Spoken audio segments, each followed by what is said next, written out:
Welcome everybody to the Republican candidate debate for Victoria County Precinct 2, Precinct 4, and Congressional District 27. I'm Ash Wade, moderator of the debate. Caleb Shaw is not able to be with us this evening, but appreciate him asking me to be part of this great event, and we hope to provide a better look into our candidates for the races as described earlier. We are going to begin with Victoria County Precinct 4, and then we will have the Precinct 2 debate, and then we will have our Congressional District debate. Again, this is for the Republican primaries for Victoria County. Bill Posey will act as our timer. For those watching at home or online, our candidates will have 2 minutes to respond to the questions. And then a rebuttal, if necessary, will be allowed as well. Candidates' questions have been predetermined. There will be no opportunity for audience questions at this time or in this debate. And at the end, each candidate will have 2 minutes for closing arguments. So we will begin with Victoria County Commissioner race for Precinct 4. The incumbent is Clint Ives, and the challenger is Kenneth Sexton. And we'll begin the first question with Clint Ives. Clint, what are the three biggest issues in your precinct, and what are your solutions to fix them? Three biggest issues. First and foremost, we're recognizing a lot of drainage issues within the precinct. And as the question is framed, I'm assuming precinct, the rural parts of the precinct, not within the city limits. Drainage, that has presented itself more so in the past 6 to 7 years, as we've seen an increase of 3,000 headcount within Precinct 4 since the 2010 census. Inez is flat just by geography. From Highway 77, picking up Inez all the way to Placido. The southeastern portion of Victoria County is very flat, and it's very difficult to drain. We're limited with outfalls, and we're limited with opportunities. When you have exponential growth on top of that, it amplifies your drainage issues. Since the historical flooding in May and June that we saw, 4 significant flash floods, we're looking at some software that's available to us. There's a resource coming down from the state through the State Water Board that models floods based on different frequencies. So we'll be able to plug in rainfall events with a certain amount of time and model that. And we'll have data that presents problem areas within the precinct. Paired with that is our infrastructure with roads. With growth and heavy equipment, oil field and farming, our infrastructure suffers. But we solve that with partnerships with TxDOT, partnerships with contractors in an effort to provide as much improvement to our infrastructure as we possibly can. The third is funding. That third issue, we refuse to touch the taxpayers to help us with that third issue. We get creative, and we rely on our partnerships for that. Thank you. I'm going to have to mirror what my opponent said. Drainage, in my opinion, is the biggest issue in Precinct 4 in the rural part right now.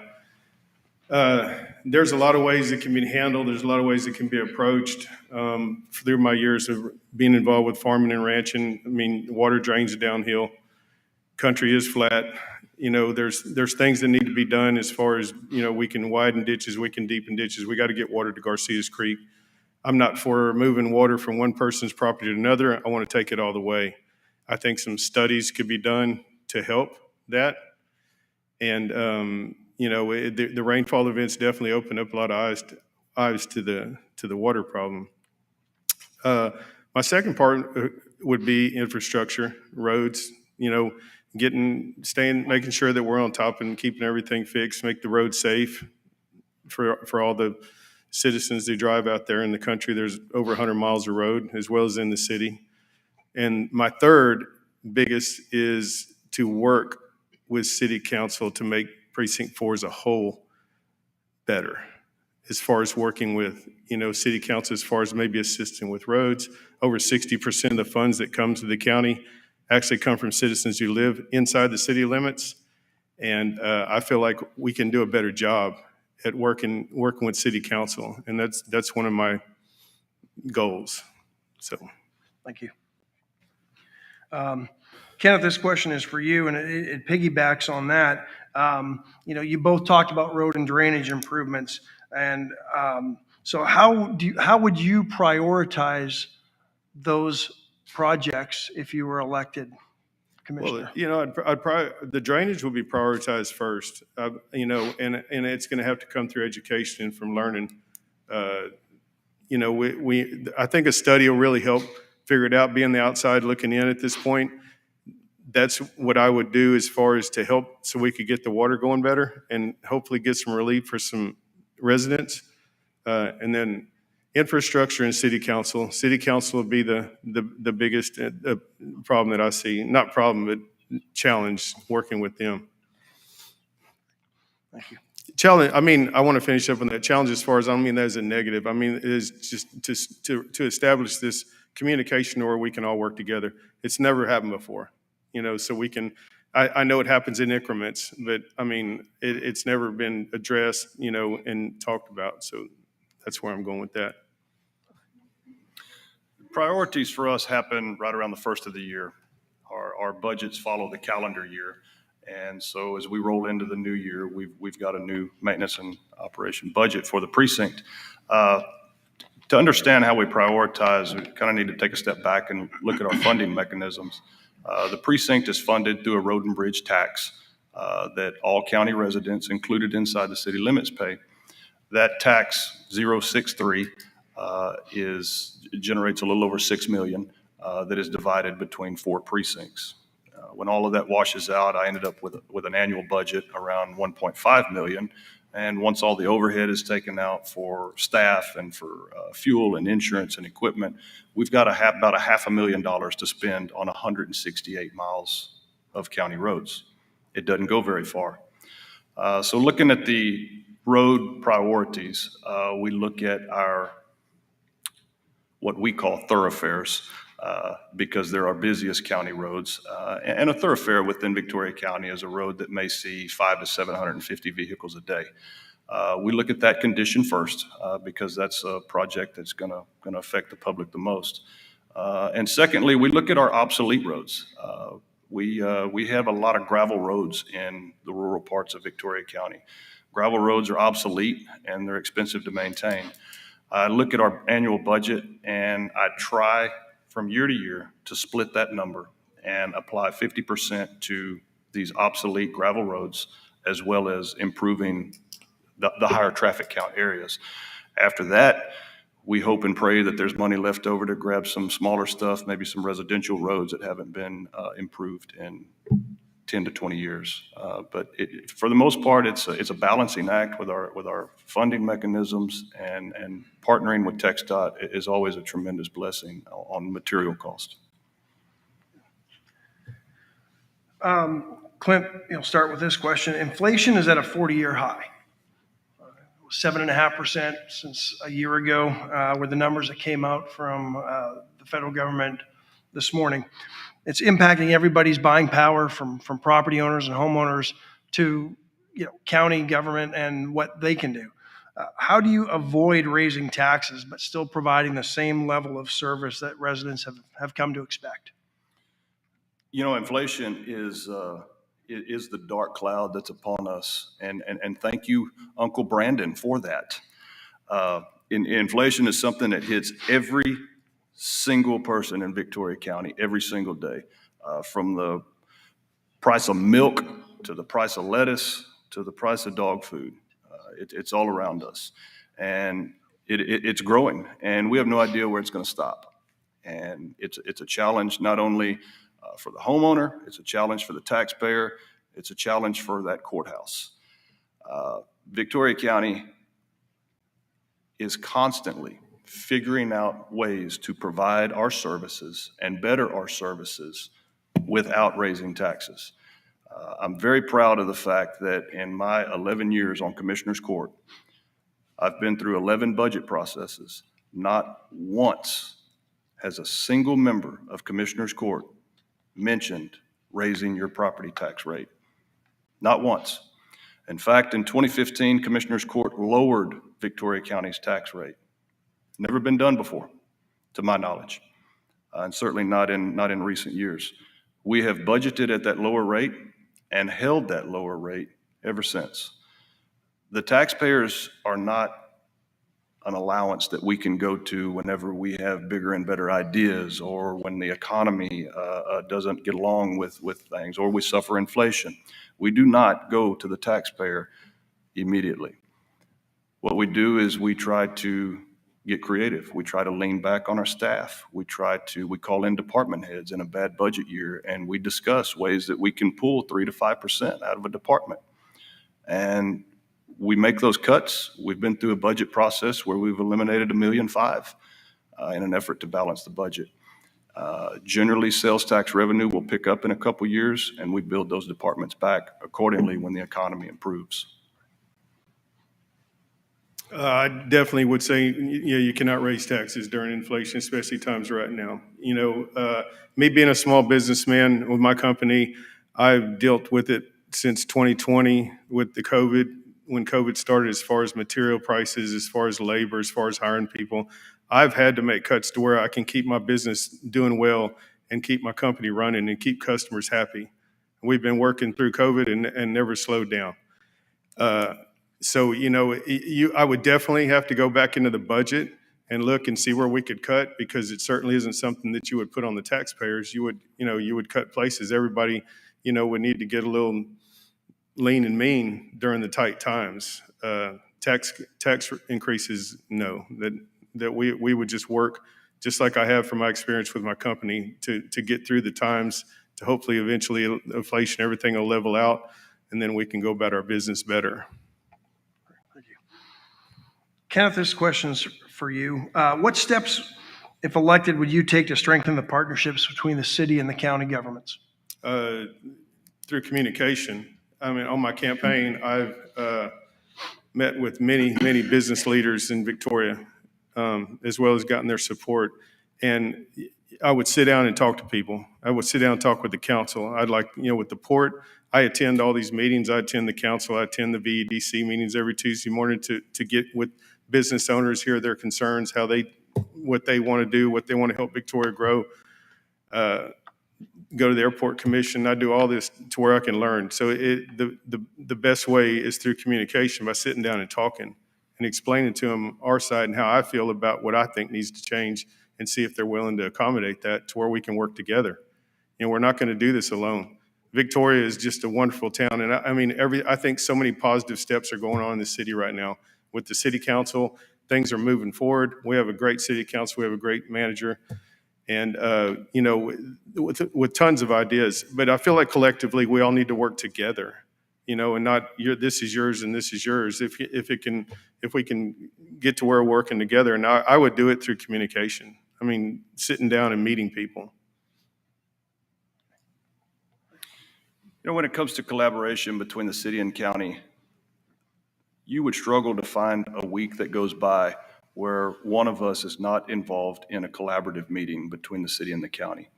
City government and county government are different by design. The county operates under the rule book that the legislatures give us every 2 years. There's some things we can work with the city on. There's some things we can't. But there's a tremendous amount of collaboration behind the scenes, sometimes with staff only, sometimes with elected officials, and sometimes with department heads. This is the daily grind of local government. Some examples of that are the VEDC, our Economic Development Corporation, the MPO, the Metropolitan Planning Organization, which I chair. This is a transportation organization that plans for growth within our community going out 40 years. We have a 2045 master plan currently in place. Emergency management is a split budget that requires collaboration between the city and the county. We've negotiated with the city on some cost share opportunities for the Salem and Airline overpasses some years ago. our fire and EMS contract, the way we service our rural taxpayers with fire and EMS is a direct collaboration between the city and the county. What you don't see a lot is collaboration between the city and the county and Commissioner's Court, or possibly direct collaboration as the streamed city council meetings play out. This is when the two separate governing bodies are handling their governmental business, their meetings. A lot of times you won't see that there, but you can in contracts. But behind the scenes, on a daily basis, and for sure throughout the week, there's a tremendous amount of collaboration and communication between the courthouse and City Hall. Thank you. Clint, you'll start with this question. Animal control issues have become a hot button topic in the community, another area where the city and the county do partner. What are the biggest issues at animal control that you're aware of, and what is your plan to fix them? I see three issues with animal control that have recently presented themselves. And the reason I say recently, the challenges at animal control aren't new. What's changed recently in the past 30 days, if you will, is we're full. And that is very uncommon in the winter season for our facility at animal control to be at capacity. When animal control is at capacity, it presents a challenge on the enforcement side of animal control. It presents challenges on the shelter side of animal control. When our intake is here and our adoption rates are here, there is a huge challenge with animal control. So I've always said this, and it gets me in trouble sometimes, but I think there's rescuers out there that would agree. The core cause or the reason that substantiates animal control is irresponsible pet ownership. Now, that's not irresponsible in the sense that somebody accidentally their dog got out and it's a stray. I'm talking about the spay and neuter issues on the social side of pet ownership. Responsibility in a sense of owning your animal and having that animal spayed and neutered. That's a social issue. The second issue is going to be building strong partnerships with our rescues and our nonprofits that are out there. Again, our intake is here, our adoption rates are here. The only way we can fix that is to look at expanding our facility, working on the social issues, or relying on our nonprofits to help us bring that adoption rate up to equal our intake. We've put an advisory committee in place recently, and I think these are the top issues that those guys are going to have to focus on. If we look at the expansion of our facility, that's got a price tag on it. And buildings are very expensive for Victoria County. So thank you. I feel that this is a very big deal with a lot of people in Victoria County. You know, as a businessman, I look at things like you have to be proactive and you need to look ahead. I don't feel like no one has listened to the concerns of everyone with pet problems. You know, we all have irresponsible people in everything we do. We got criminals, we have the sheriff's department there. We have irresponsible pet owners there. We need somebody to help pick up the pieces. There can be programs put in place to help spay and neuter. The shelter definitely needs to be increased. It needs to be bigger. I feel like that animal control should be in the sheriff's department, not under the health department, excuse me. The sheriff's department can have a little more leverage and help with this better. And I do agree. We need to work more with these parties and these groups that are very emotional and care. I love animals. I've ranched all my life. I have a big heart on this issue as well. And, just because an animal's out running around at stray doesn't mean it needs to get picked up and taken over to what many call the kill facility, not the animal control center. Because pretty much when they go there, that's what happens. So it's going to take a lot of collaboration also. It's another one of the things that I base everything I do on. The communication, working, trying to find the dollars to help things get better. Thank you. Thank you. Kenneth, the county received just under $18 million from the American Rescue Plan. If you're elected, how would you prioritize the spending of that money? Well, I think that, long-term capital investments is the first thing I would do. I think that's where the priority, roads, bridges, whatever we need, buildings, animal shelter, if it could fall under that place. I know that a lot of this is with COVID, the funds. One big place I would look at is, if it was possible, is to invest in the hospital. I feel like that Victoria County needs a mental health ward, and there is not one here. We have to ship people to San Antonio. Victoria used to have one, and it doesn't. I don't know if these funds can be used for those types of things to help fund it, but with the hospital, but that's something that's pretty near to me is mental health. And and I don't think in Victoria, no one is not addressed. It's not taken care of. We ship people off almost like we ship dogs off to the kill shelter. And it needs to stop. And I mean, this is a lot of money that can be used for some good. And so capital investments, long-term investments, not short-term, is what I would be pushing the committee that was doing it on, to make some good business decisions and not just throw money out to whoever, feels like they need a little bit more in their coffers. The ARPA funding is a great opportunity for Victoria County to get caught up on some of our capital needs. It's an opportunity to accomplish that without issuing debt. And $18 million is a tremendous amount of money for Victoria County to receive. We were very, very fortunate for that. But at the end of the day, our true capital needs would far exceed 3 or 4 times that amount. We know the day is coming quickly where Victoria County is going to have to consider a new modern jail. $18 million won't touch the cost of that jail. But what we are looking at through the committee that was created, and I serve on that committee, we're looking at our immediate needs. We're also looking at some community projects. The pavilion at the health department is a great example. That's a good community project that will allow for nonprofits such as the farmers market to set up outside of the weather.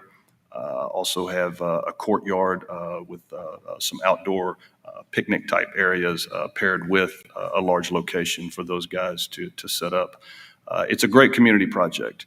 But when you go a little further down the list of immediate needs, you'll find that we're in need of a fire marshal's office at the airport. We're in need of some hangars at the airport. Animal control facility may be on that list, working collaboratively with the Shelter Advisory Board that comes into play. But the price tag and the total of those needs, they get to 18 million very, very quickly.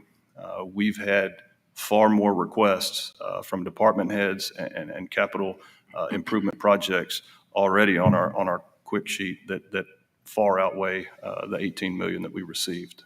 But you'll start seeing some projects announced soon this year. Thank you.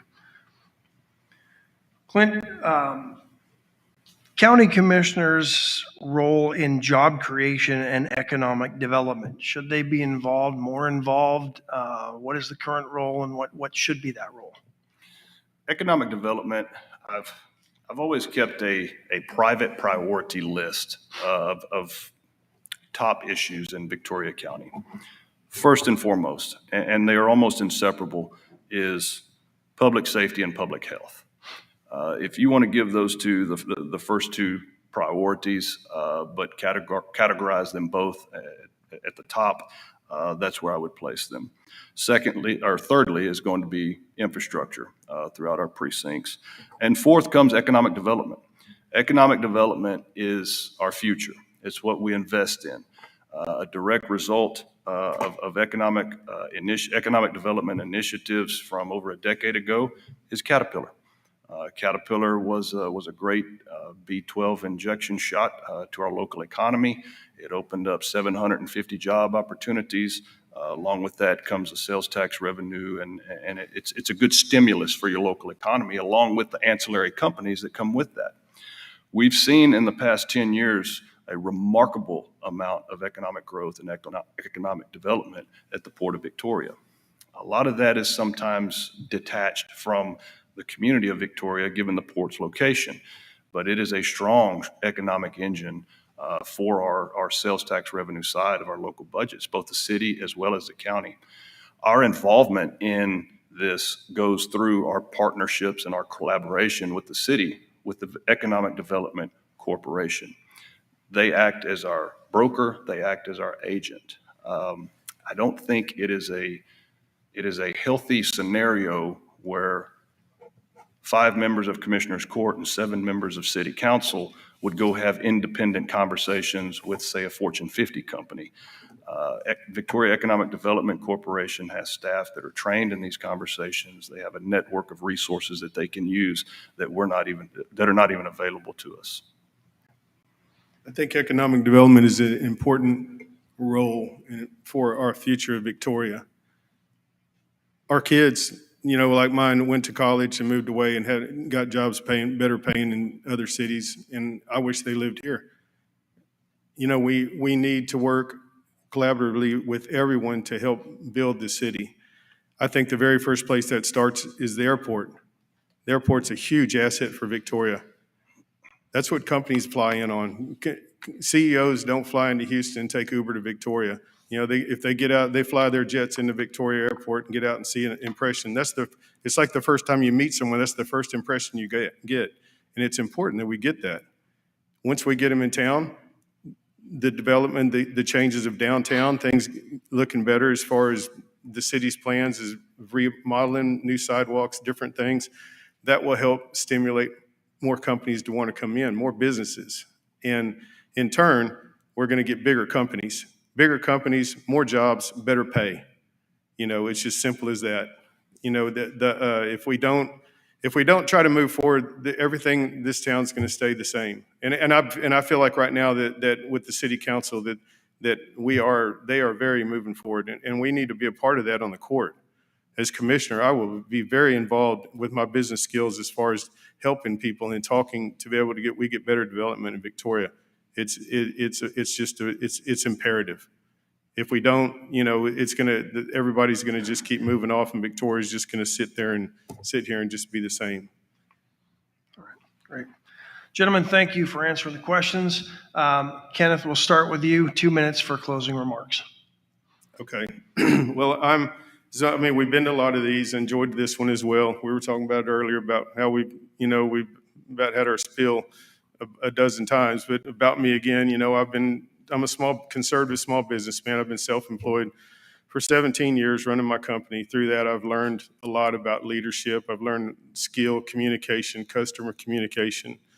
As commissioner, I want to bring to the court and to the taxpayers and to the people true transparency as far as me being an avenue, me being a voice on the court that they can know they can always come to. I want to put the taxpayers first, not anything else. There's a box, it seems like, and we need to get outside of that box. I am all for law enforcement. I'm all for funding them for doing everything they need to do. But I think the budget needs to take a deep look into prioritizing.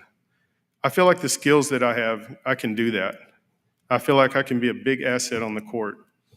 This is my home, Victoria, Texas. I was born and raised here. I graduated Victoria High School in 1984. I decided to run because I want to do something. I want to be a part. I want to help. And I'm a very humble, very sincere, and very honest person. And I know how to deal with people. 1-on-1, 5-on-1. I know business decisions, and I know how to make them. I make them daily. Through this whole process of public speaking, it's been kind of hard on me because I haven't never done it before, and everybody says you get used to it, but I don't feel like you do, and I have enjoyed it. Doing this campaign, I have made and met so many people and made so many friends. It's just been amazing. And the message that I put out and that people are seeing is resonating, from block walking to talking to citizens to hearing what they have to say, that they understand where I'm coming from and what I want to do. And they trust me, and they're going to trust me. Thank you. I see the red card was about to go up, so shut up. Clint, 2 minutes for closing statements. Victoria County is a conservative community. Our presidential elections for the past couple decades have proven that Victoria County voters line up with the Republican Party over 70%. Every primary season, you'll see, regardless of the race, if it's a local race or if it's a state race, you'll see Republicans on a stage trying to convince the public that they are more conservative than the next guy. And that's normal, and it's healthy, and primaries are very educational for office holders, and can sometimes be a point of change with certain offices. Commissioners Court has a proven record of conservative leadership, as we talked about lowering your tax rate. What's been brought to light more recently and has revealed itself as an important piece of conservatism is the conservative ideals. A lot of times locally, we get caught up in the fiscal piece of our conservative office holders. But when we look at the behavior of Washington, it highlights the importance of conservative ideals. There is no place in Victoria County for critical race theory. All lives matter in Victoria County. We defend our deputies. We don't defund our deputies. And we love our veterans. Conservative government works here in Victoria County. Let's keep it here. Thank you. Clint, Kenneth, thank you very much for participating in the debate. I want to thank Meet Victoria, Lone Star News Network, and ThriveFuel for presenting this debate. For those viewing online, stay tuned.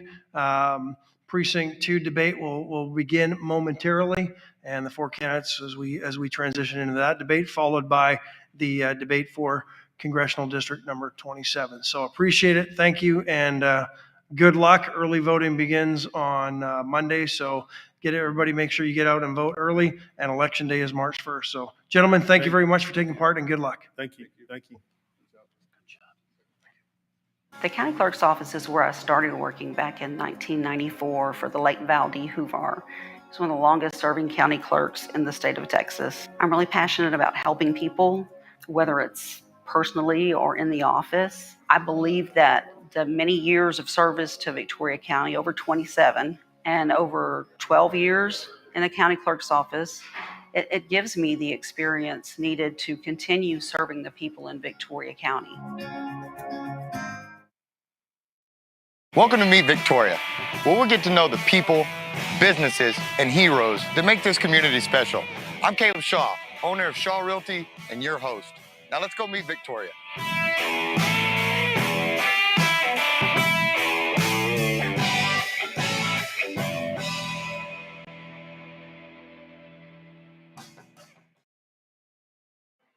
It's no secret that Americans are always connected to their devices. Phones, tablets, and connected TV devices like Roku, Fire TV, and Apple TV. Reaching consumers through video has never been more complicated. That's why there's now ThriveFuel Every Screen. With every screen, you can reach the right audience on every device at the right time. Target physical addresses using GPS data to serve video ads at scale and with precision. Bring the science of behavioral and demographic targeting to your video campaigns. Every screen combines OTT, CTV, internet pre-roll, and social video all in one place. Make the most of your video marketing strategy with ThriveFuel Every Screen. Available now.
Welcome back to the Victoria County Republican primary debate. I'm the moderator, Ash Wade. Bill Posey, the county Republican chair, is acting as timekeeper, and we are now set to begin with the Victoria County Commissioner race for Precinct 2. I'll introduce the candidates, beginning on my left. Zed Stewart is a challenger. Next to him is the incumbent Kevin Yannick. Next to him is challenger Jason Ort.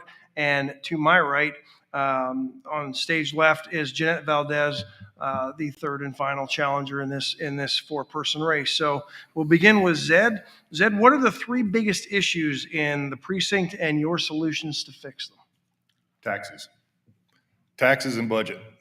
I believe that's not only the biggest issues in my precinct, but it is the biggest issues for the county. Number three, in my opinion, is a far third, but taxes. My taxes go up every year, and your taxes go up every year. And while there's been no increase in the effective tax rate, the appraisals keep going up. Now, I worked for the last 7 years, and I've got 0 raises because I was topped out in my position, but my taxes continue to go up.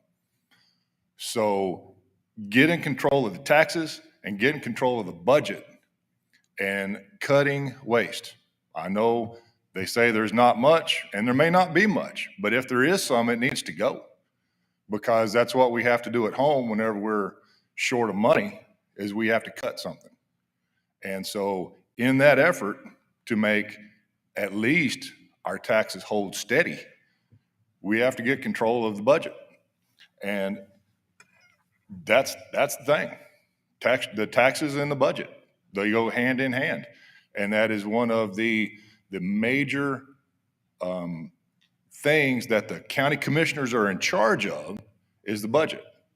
So they can't necessarily go say, well, it's not my fault. It's the appraisal district that is charging, the appraisals are going up, so it's their fault that your taxes are going up. It's the commissioners. The appraisal district is only responsible for meeting the budget. So I think the commissioners historically have gotten a pass because people don't really know what the commissioners are responsible for other than the roads. That's really, the general public just really doesn't know what the commissioner's job are. Thank you. Okay. Yes, Wade, I'd like to welcome everybody here tonight. One of the issues is drainage, and that we struggle with. But the main thing with the drainage is you don't have the right of way. Majority of our county roads, they're only 45 foot wide. If you look at your state roads, they're 90 foot, even wider than that. So they have the right of way to go ahead and work on their drainage. So you do rely on private property owners to able to build channels on their private property to get the water off of the county road. That's the only way that you can get off private property, is get their permission running through court to get the water off the county right of way. But one thing about that is still, if you don't have the right of way, you struggle. The other issue is continue to give the sheriff what he needs to keep himself, keep the staff, and to keep the public safe. Because with the open borders that we've got right now, that's a huge issue, and it's a big strain on the sheriff's department right now. So it's a constant struggle with that. The other issue is keeping up with the growth in Precinct 2. They put a high school, a middle school, right there on 87. They use Parsons Road as a cut through. The right of way is 45 foot wide there. So how do you struggle with, you can't get the drainage off. You just keep up with the growth. All that whole entire area right now is full of subdivisions. And back in the day when I was a young lad, there actually used to be rice fields. So they actually grew rice there. So how do you get water out of rice field? It's very, very struggle with the 45 foot right of way. You can't build a ditch to get the slope, to get the water out of there, to get to Spring Creek. Can't go the other way because it's another rice field. So it's a constant struggle with that. Okay. I'll repeat the question with four panelists, just so that every couple, just so that they understand it. Jason, what are the three biggest issues that you see in the precinct and your solutions to fix them? Well, going around and talking to different people in the neighborhoods that I've been going to, drainage is the number one issue. I mean, back in May, I think we all got hit hard by rain. Even attending the navigation district meetings the other day when the Army Corps of Engineers Colonel was present, FEMA has revised their rainfall totals up. That means it's only going to get worse, not better. So I do believe it is a big problem, and it's something that I've been hearing about from quite a many constituents in Precinct 2. Also, different road projects getting not completely finished. I'm hearing from a lot of people about those issues. Taxes. People are complaining about taxes. I know that's a common occurrence. It may be a situation. I know that the city was passed a resolution to do an audit of the CAD. That may be something we look into. If nothing else, a procedural audit. We need to make sure all our law enforcement are supported, even the constables. The constables are in dire need of new radios, and they don't have them. We need to make sure they get what they need because they wind up serving warrants and restraining orders, things that are very important. And if you're serving a restraining order, there may be a big reason why you do that. So they need to be able to be in contact with other law enforcement for backup. Also, too, Nursery ISD. I'm still trying to figure out why there's not a blinking light in front of that school. That's the issue that's been raised by a lot of folks out in nursery, and that's what I want to look into. So there's many issues going on, and you really don't find out about them until you go talk to people.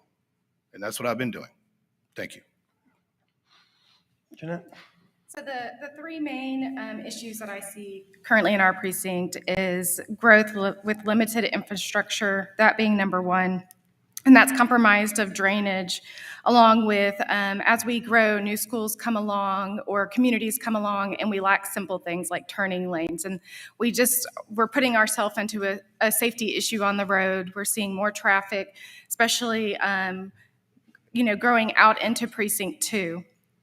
And so as these communities come up, things like turning lanes, blinking lights, traffic signs, drainage, and on top of that, I think there should be, as part of kind of the plat review, some commercial aspect to it. So we talk about the budget and how we talk a lot about property tax. We talk a little bit about sales tax, but their sales tax should be a large component too of the overall budget for the county. And so what can we do to help grow that? When we talk about communities and dividing the property, if there's a part that's set aside for commercial at a front of a community, for a donut shop, for a karate class for kids, you're not only developing a higher tax income for that commercial piece, but also you're getting sales tax income from that. And then greenscape.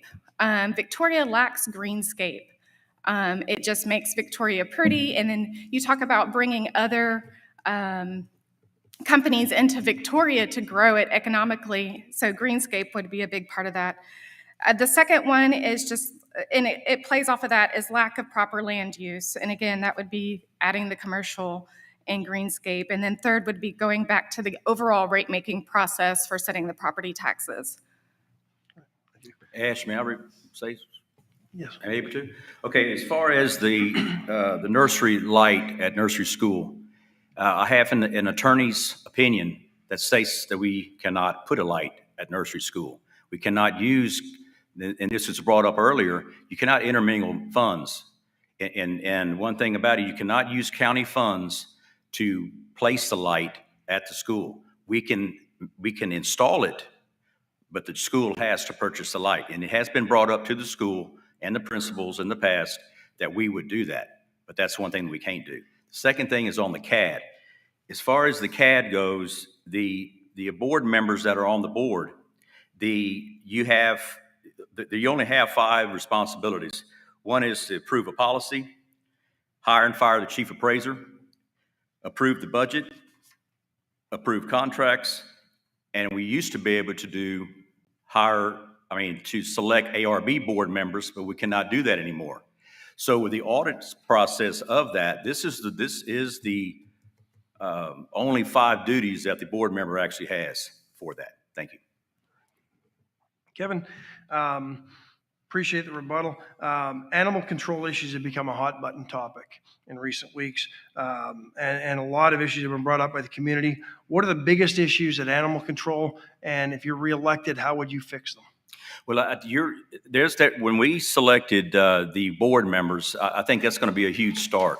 I think now we're finally going to be able to join with the public, get public input, as well as public funds, and get ideas on what we truthfully can do. But we have to stay within the budget. Keep in mind, the big strain right now is open borders, right?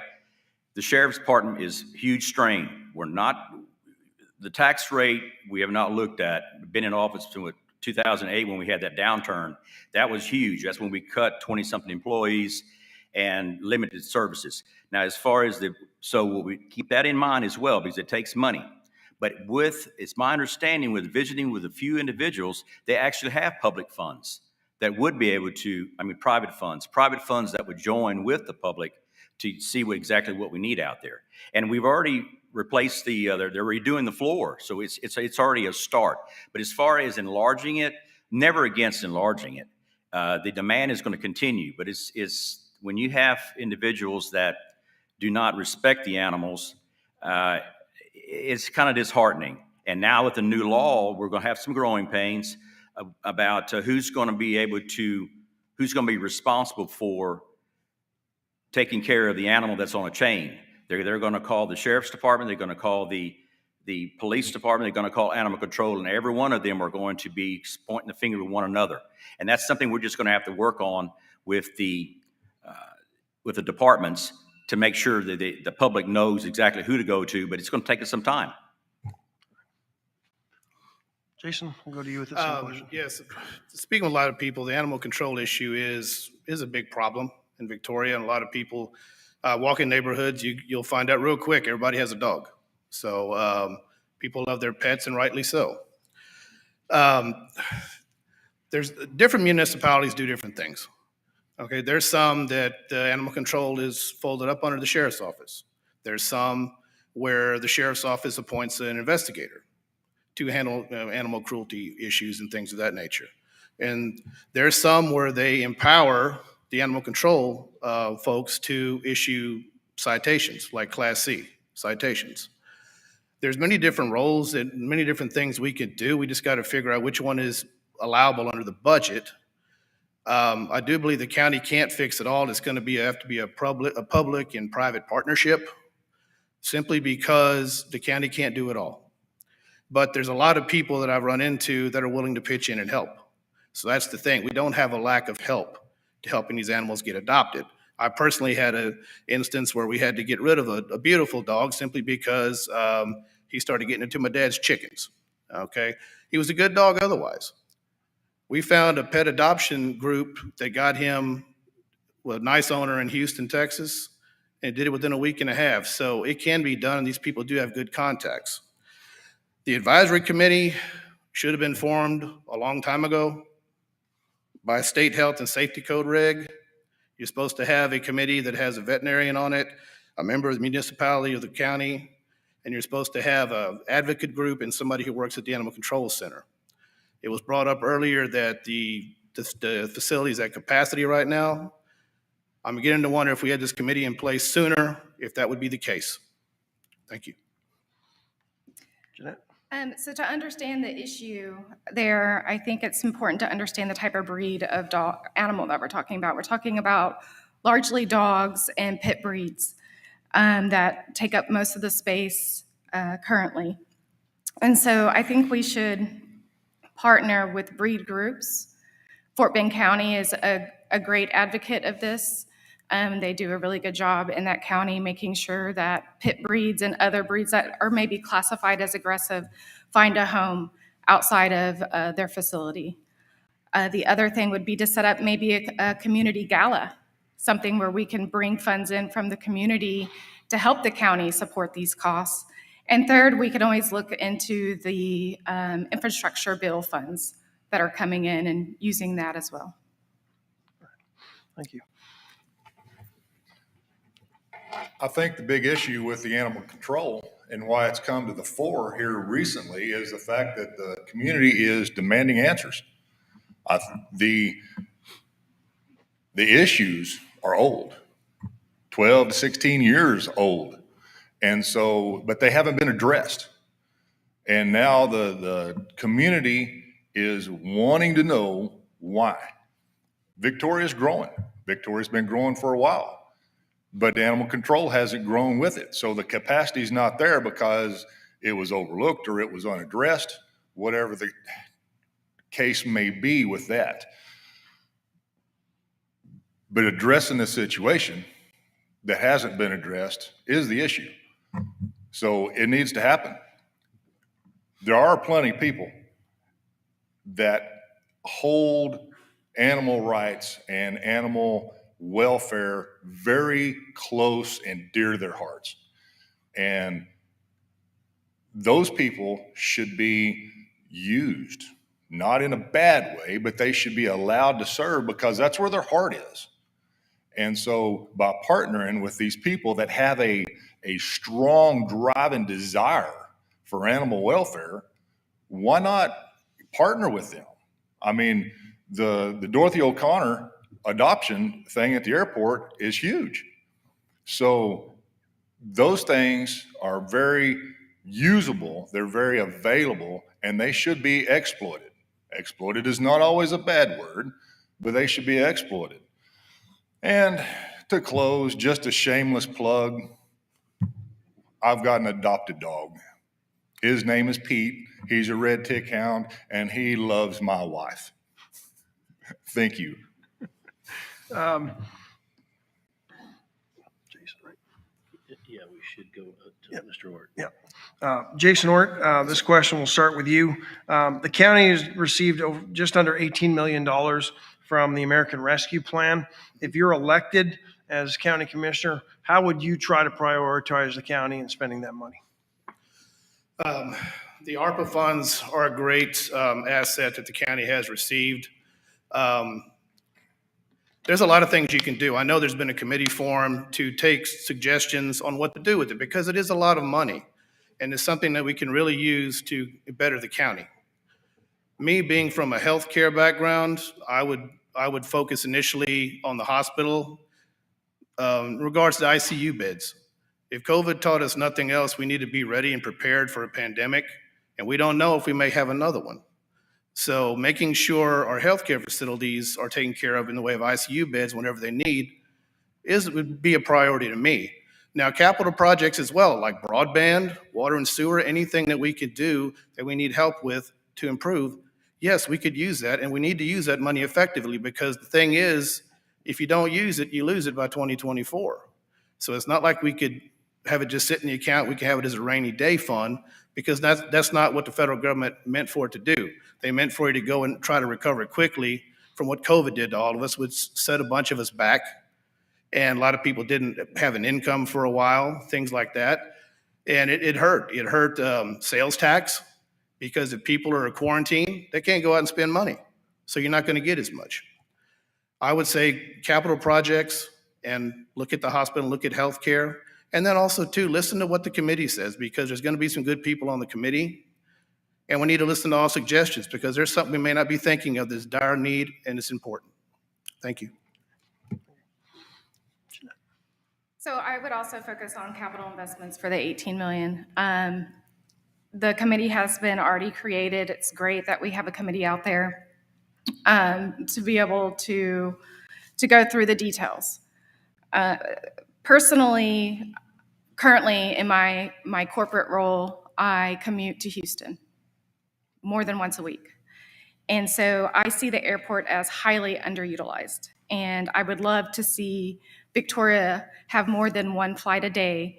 But we have to be able to partner with the airline and make that airport something useful for the city.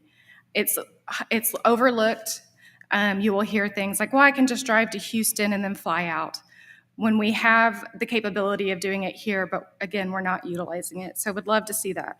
And when I talk about using it for capital infrastructure, it's going back to my first kind of, what are the three main issues?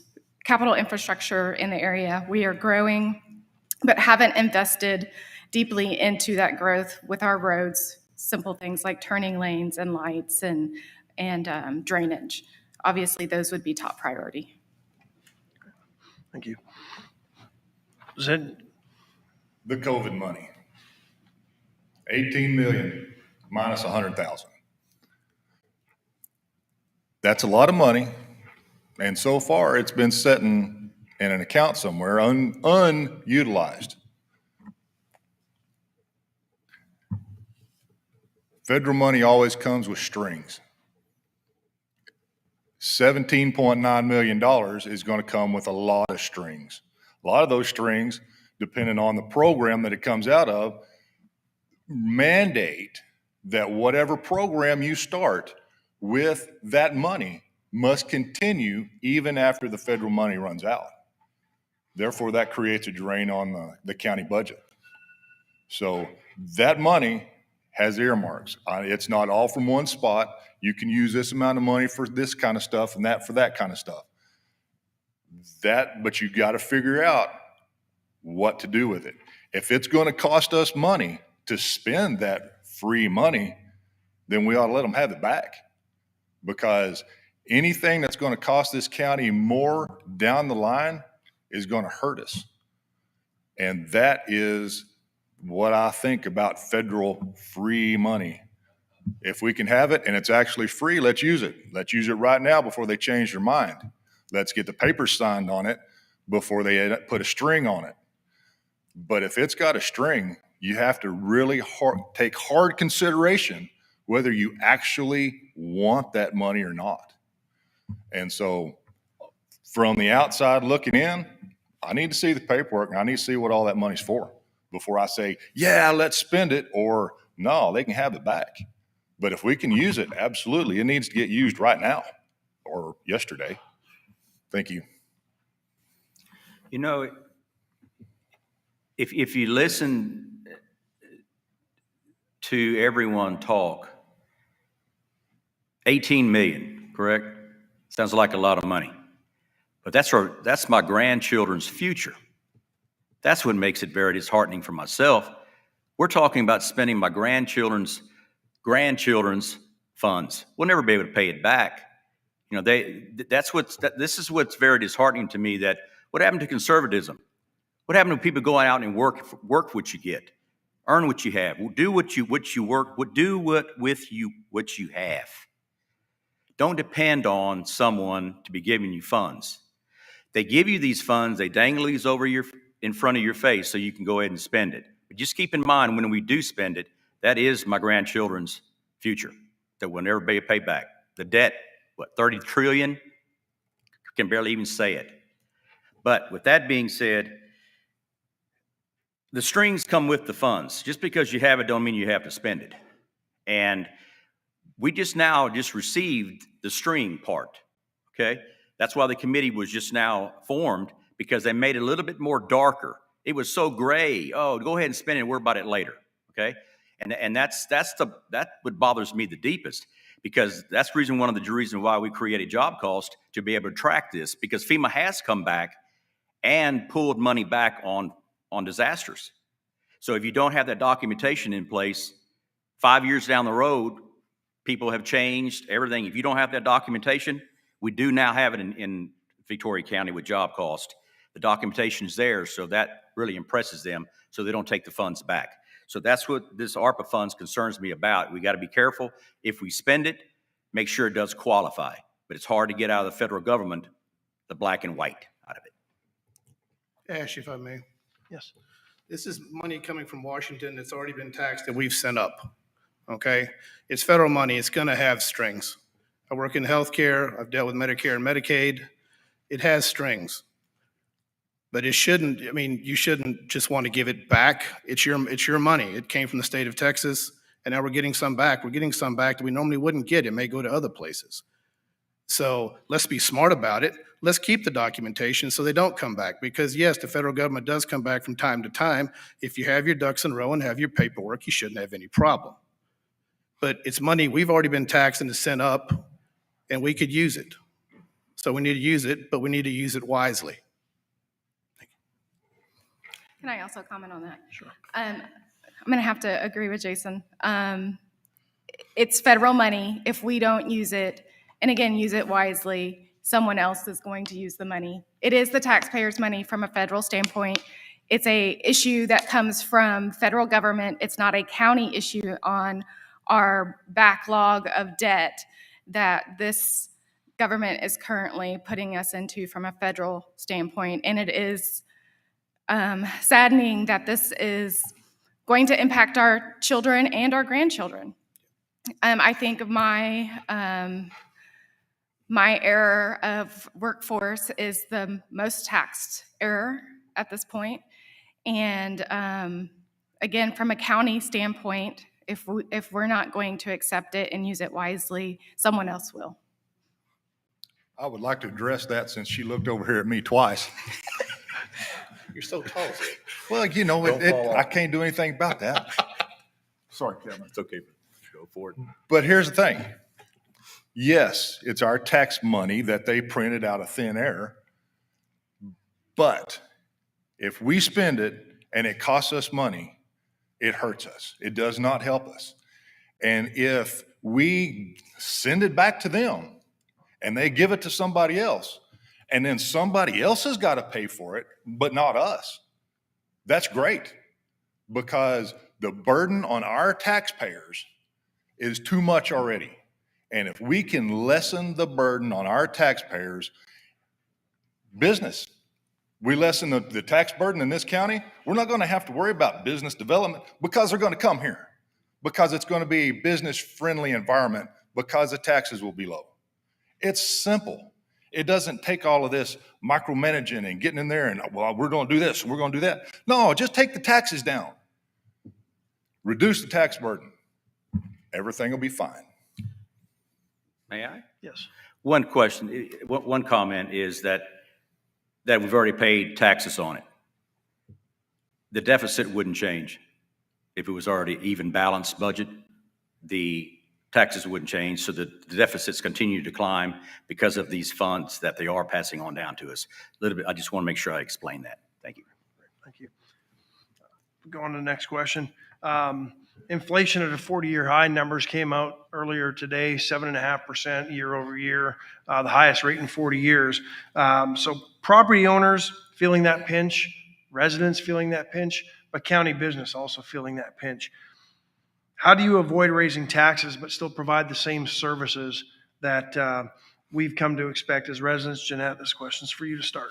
So we need to be adaptable. And that can be from changing our procurement process in order to find better cost savings.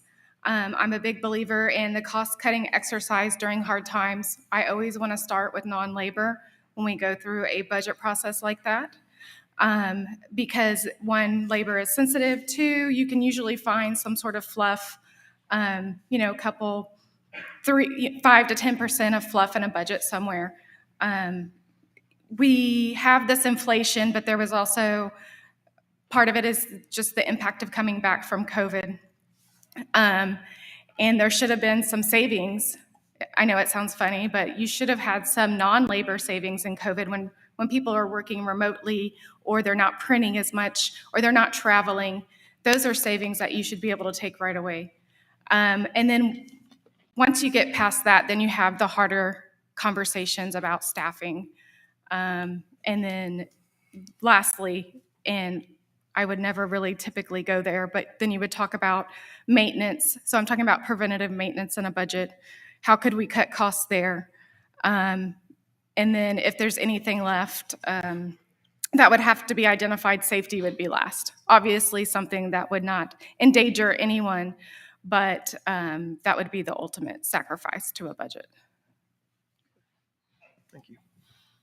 Zed, we'll go to you. That was a very complicated question. Could you say it again, please, sir? Yeah, I will. Inflation, obviously at a 40-year high. The numbers came out today, I think 7.5% year over year. So it's impacting everybody, including the county's ability to do business, because costs are up. How do you avoid raising taxes but still provide the level of service that residents in the county and your precinct have come to expect? Well, inflation. Let's just remember, well, I will inform, if you haven't figured it out yet, this. The Democrats hate us. The Democrats want this country to be a communist country. And they may even pass communism and go straight to dictatorship. Okay? So let's not mince words about the fact that Democrats hate us. Victoria County is a Republican county. They hate us a lot. So the budget, if things continue to increase in price and we are trying to spur growth and keep our county afloat, we have to increase the tax base. We have to bring in business by being business friendly. If we can expand our tax base, then we will have more money to go into the budget to do the things that the county is supposed to do. We quit doing the things that the county's not supposed to do, well, we get to keep that money too. The other thing is if we can't get all that done, let's just say this whole thing, the wheels come off next week, God forbid. The county, to stay at a stasis on the budget, is going to have to cut services. I mean, you can't get something for nothing. And if the citizens are having to cut their budgets and spend their money more wisely, then the county should be expected to do the same thing. Whenever things get tight, things get tight. 2008, whenever the county downsized, that's a perfect example of trim and waste, getting efficient. Efficiency is going to be the most important thing in any situation, whether the wheels come off or the wheels stay on and we're going gangbusters. Being efficient is good for the citizens.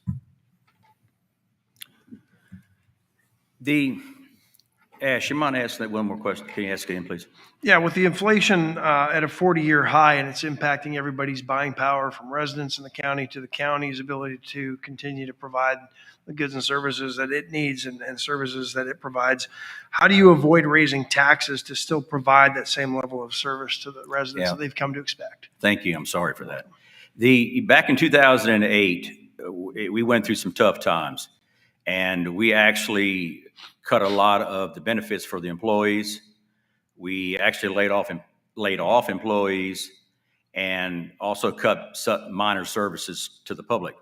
But we did exactly what it took. We never looked at raising the tax rate because we always feel that if we're hurting, the public is hurting. And so why compound the problem to the public? Also, in the past, what we've done it was last year, we had a downturn because of COVID. Sales tax was down.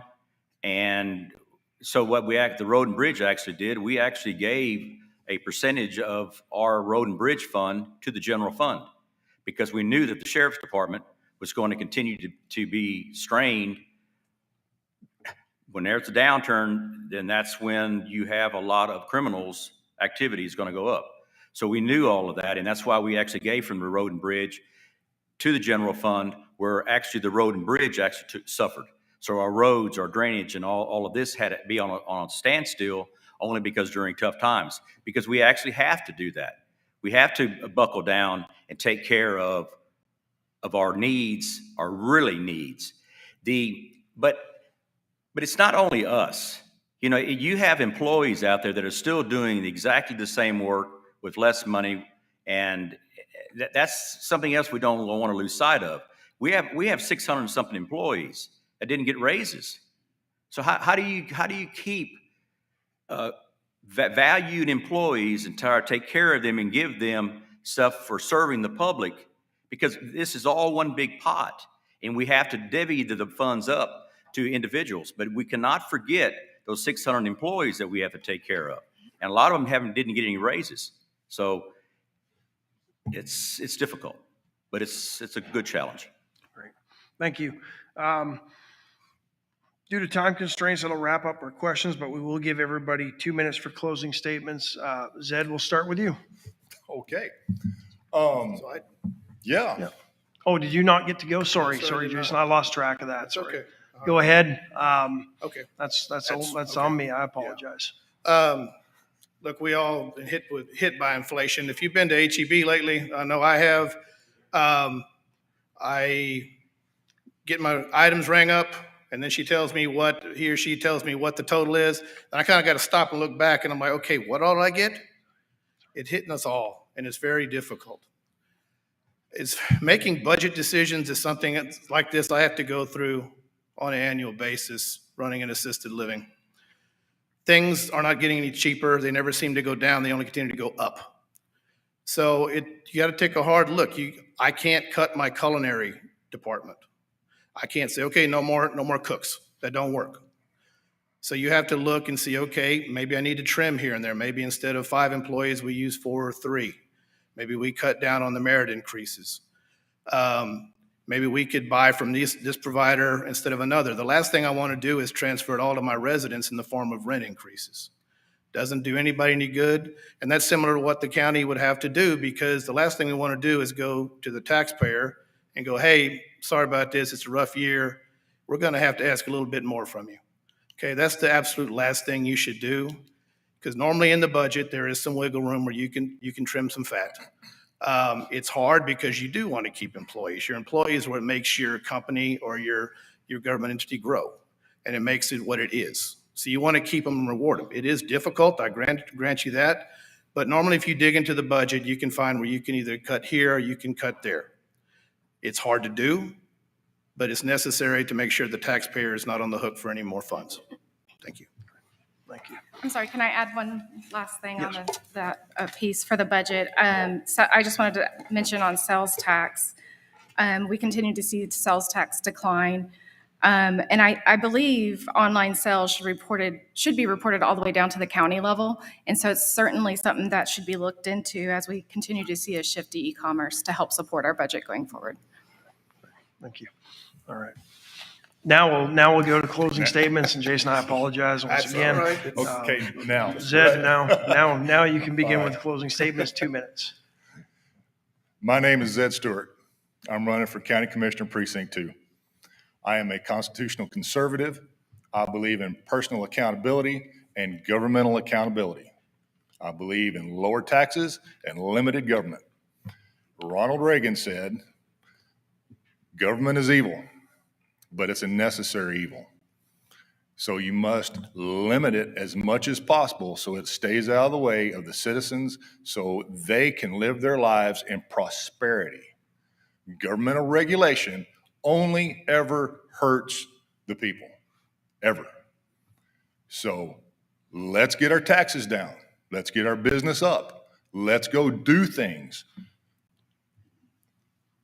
I'm a degreed wildlife biologist with a minor in range management.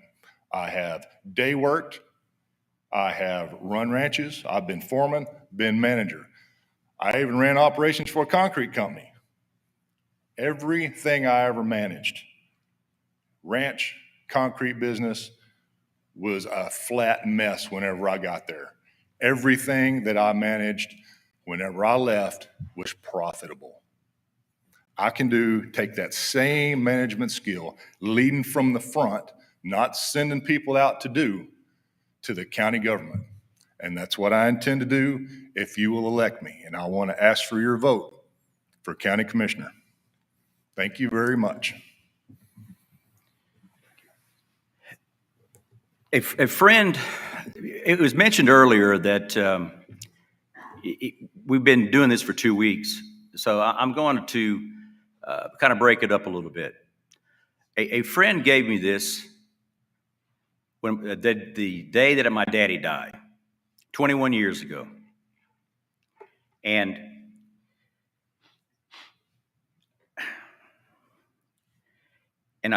we tried to install this into my 2 sons, our 2 sons, and I prayed to God that they instill it into our granddaughters. And what it is, it's a poem, and it's entitled Your Name. You got it from your father. It was all he had to give. So it's yours to use and cherish for as long as you may live.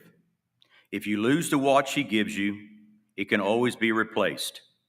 But a black mark on your name, son, can never be erased. It was clean the day you took it, and a worthy name to bear. When he got it from his father, there was no dishonor there. So make sure you guard it wisely. After all is said and done, you'll be glad the name is spotless when you give it to your son. This best explains Kevin Yannick. When I took office a number of years ago, I worked for the people and was not going to dishonor my daddy or our name, and I prayed to God that my sons feel the same way. I almost forgot. I asked for your vote to vote conservatives to lead our country to the future. The nature of the business I'm in, when I'm brought into a struggling home, it's not because things are going good. It's normally because things are in disarray. And I have to get the ship going again, right the ship, and get it under power and get it going. I leave things better than the way I found them. And that's the nature of what I do, and that's the nature of what I think I could bring to the county court. The way it's always been done, that phrase can no longer be accepted if you truly want difference in county government. I want Victoria to succeed for all of our residents, but that's not attainable on our current course of leadership. My dream is to have my grandchildren be able to live in Victoria because there are great jobs available and there's a thriving economy that's going to make Victoria County a place that you can put down roots and call home. My name is Jason Ort, and I humbly ask for your vote to be your next county commissioner of Precinct 2. Thank you and God bless. My name is Jeanette Valdez. If you haven't met me or learned about me yet, I welcome you to come and reach out to me.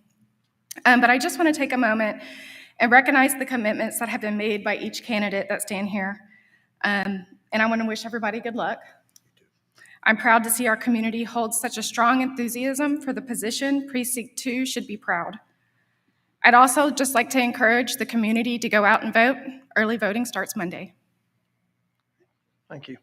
Candidates, thank you very much for taking part in tonight's debate. We appreciate it. Early voting starts Monday. Election day is March 1st.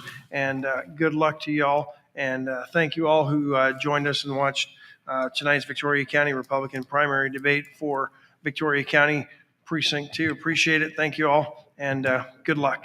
And for those viewing, Thank you, Ash. I appreciate it. we will be back with the congressional candidate debate momentarily. So stay tuned. Thank you. Welcome to Meet Victoria, where we'll get to know the people, businesses, and heroes that make this community special. I'm Caleb Shaw, owner of Shaw Realty, and your host. Now let's go meet Victoria.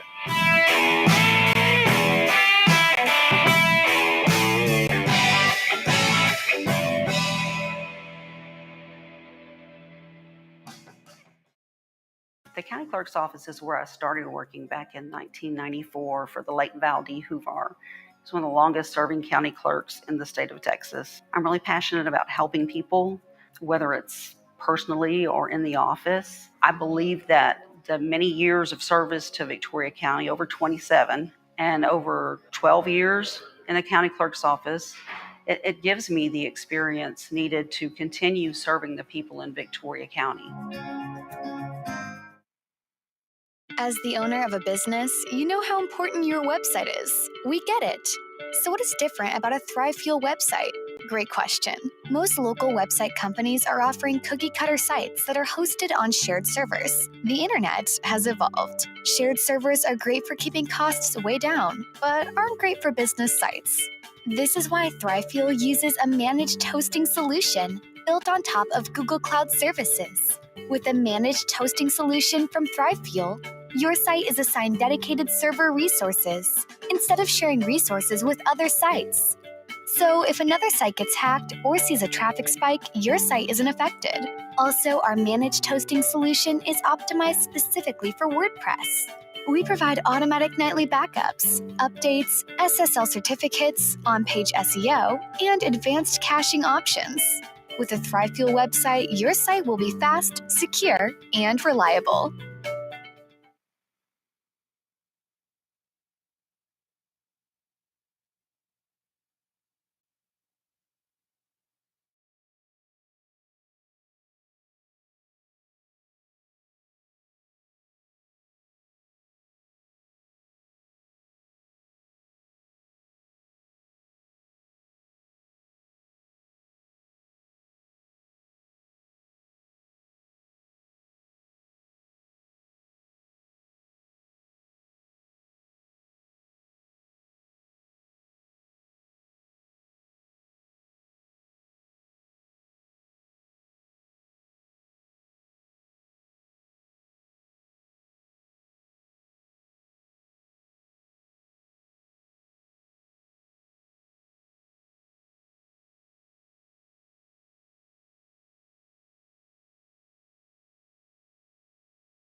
Welcome back. The third and final debate this evening is between our Republican candidates for U.S. Representative District 27.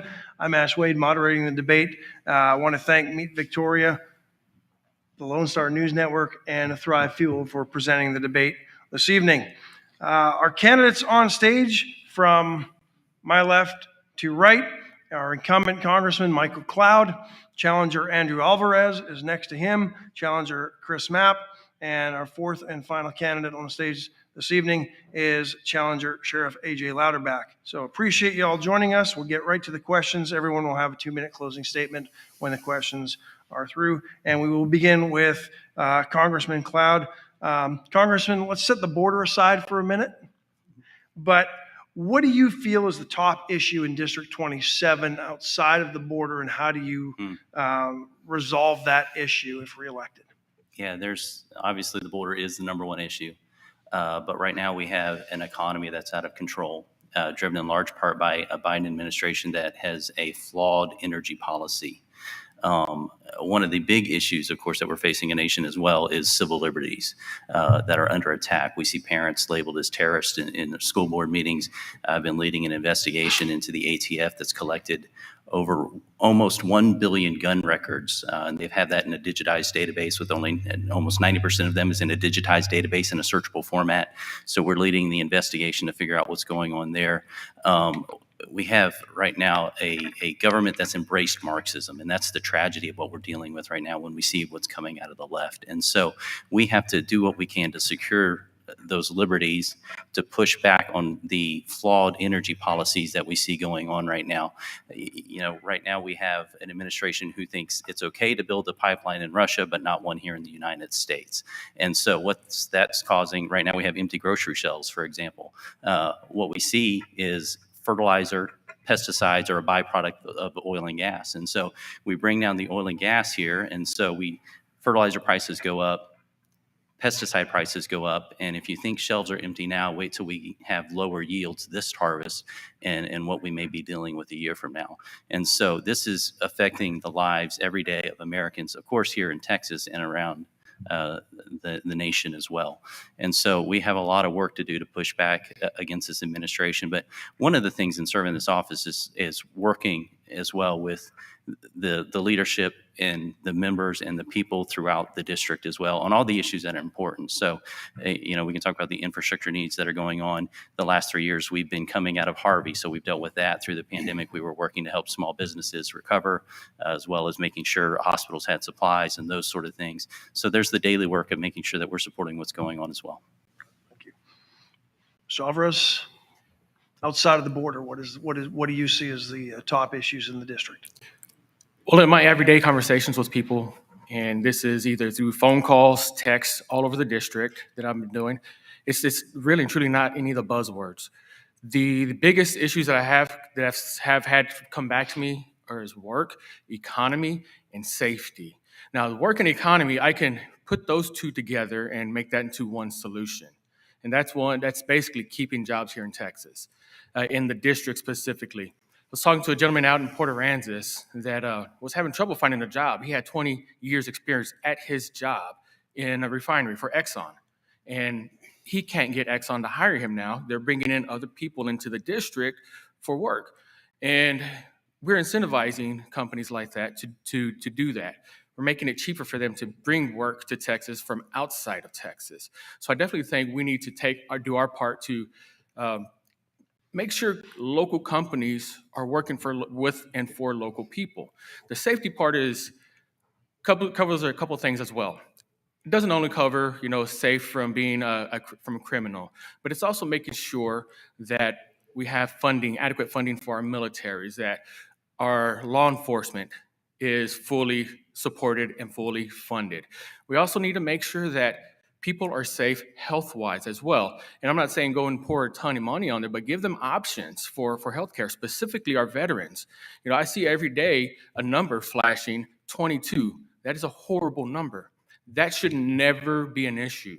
We need to keep our veterans safe through channels or however. I don't have access to all those tools yet, but make sure that they have access to healthcare for their physical safety as well as their mental safety as well. Thank you. Mr. Mapp? So we're speaking mainly specifically of District 27. And so District 27 is very diverse. I'm from a coastal community, so we represent many counties along that coastal community. We could talk about the overreach of NOAA in the recreational fishing world. We could talk about so many things from the beach on Padre Island, where the Parks Department is just a huge overreach. There's for the turtles there. You could talk about beef producers, how they're getting killed by the 4 major packing houses on price. We could talk about education, how the federal government is running a narrative through our education system. And when I think about myself, for example, I completed my bachelor's degree of August 2021, and we look at the narrative of globalism that is just going rapidly through our education system. We're becoming a nation without borders, if you will. We're also becoming heavily influenced by Marxist ideologies in our classrooms. And I think that we need to talk about that in District 27. We need to talk about the Chinese pipe plant over in Portland. They brought in their own workers. They got tax abatements. They got deals on deals, right? And then nothing's being done. Nothing's happening. I'm an American manufacturer as well. I build boats for a living over in Fort Bend County. We could talk about the supply chain. We could talk about, how truckers are not being able to bring in merchandise. We can talk about how trucking companies are getting killed because they can't hire young drivers because they can't afford the insurance on them. There are so many issues to talk about just in District 27. But number one is education. Number two is jobs. Thank you. Sure. Thank you. Lack of focus on developing the Texas Gulf Coast. The Texas Gulf Coast, with 5 ports, we've got 3 ports in Calhoun, we've got 1 port in Victoria, we have a very large port in Corpus Christi, Nueces County. I see that one of the number one issues affecting the district, which I think that's what your question was, is the lack of focus to develop those and increase our efficiency and productivity here in the Gulf Coast. Thank you. Now let's tackle the border. Andrew, how can you fix the issues at the border if you're elected? My first job would be to finish the wall. And I say that from personal experience because my job, I travel a lot for my job, and I've been down to the border so many times I can't count. McAllen, Texas, specifically. I was down there visiting, working with the dealership, and they took me to the neighborhoods just to drive around. And I saw countless houses that have been moved, the entire house. They had the foundation stayed there. Toys from the kids were still there because that part of the wall was not finished. And that allowed terrorist groups like the cartels to come over and hassle the families there. So I definitely make sure that the wall is completed. And I would also make sure that we have the manpower there to keep it secured, because we can have a structure all we want. But if we don't have anybody to reinforce that structure, making sure that, not only the criminals aren't coming over, but make sure the people that are seeking a better life or coming over because they were forced to by cartels, make sure that they are handled humanely as well. Thank you. Mr. Mount? The border is the single largest issue facing Texas, but it's really not just Texas, it's the United States as a whole. So let's be clear, these are not migrants, these are illegals. We need to be clear what we're calling them. I'm a citizen by chance. Many are citizens by choices, but when you come here illegally, you are illegal. And I feel like the wall has to be completed. I feel like we have to weaponize our men and women on the border. Our job is to repel borders. But let's talk about what caused the problem on the border, and that is the consequences of a stolen election in 2020. Elections have consequences. So if you can imagine, if we don't continue to have free and fair elections, if you think that the border is the biggest problem that we have in Texas and the lawlessness is allowed by the federal government, which I would tell you up front, my very first piece of legislation would be to bring Biden up on charges of treason for his illegal activities and what he's doing to this country. The border is simply a symptom of really bad policy. But let's be clear, we have a bigger issue, and that is China and what they are doing to this country, and our representatives in Congress and the Senate, those past, some present, and corporations that are selling this nation out. And what's coming across that southern border is not just Hispanics seeking a better life. We have people coming across that border that want to kill us and that want to cause detriment to this country. It's a matter of time. We're not vetting. We're just simply using our National Guard as a host when we should be using our National Guard to repel borders at all costs. We are America, and we have a sovereign border. Nothing matters in this country without a border. Amen. Our personal security in this country, as Texans and Americans, depend on that border. As the only person on this panel in this congressional race with a proven record of boots on the ground fighting this issue my entire career since 1978 in law enforcement on US 59, dealing with what we deal with, even as of 2 days ago in Jackson County. I'll tell you, there's a couple of things.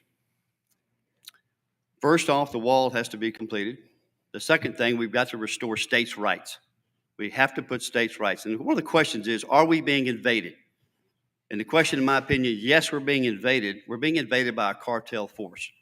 We're being invaded by a criminal element that is so sophisticated today that very few people have any understanding about the capabilities and why they're not a terrorist organization and why we have not attacked congressionally. The cartel situation in this country is beyond me. And why Texas sheriffs and sheriffs across this nation and law enforcement agencies have to do the federal government's bidding on this issue is beyond explanation to me. But states' rights have to be restored. We have to pursue that. The federal government has a responsibility to protect the citizens of Texas. That has been abdicated by this administration. Thank you.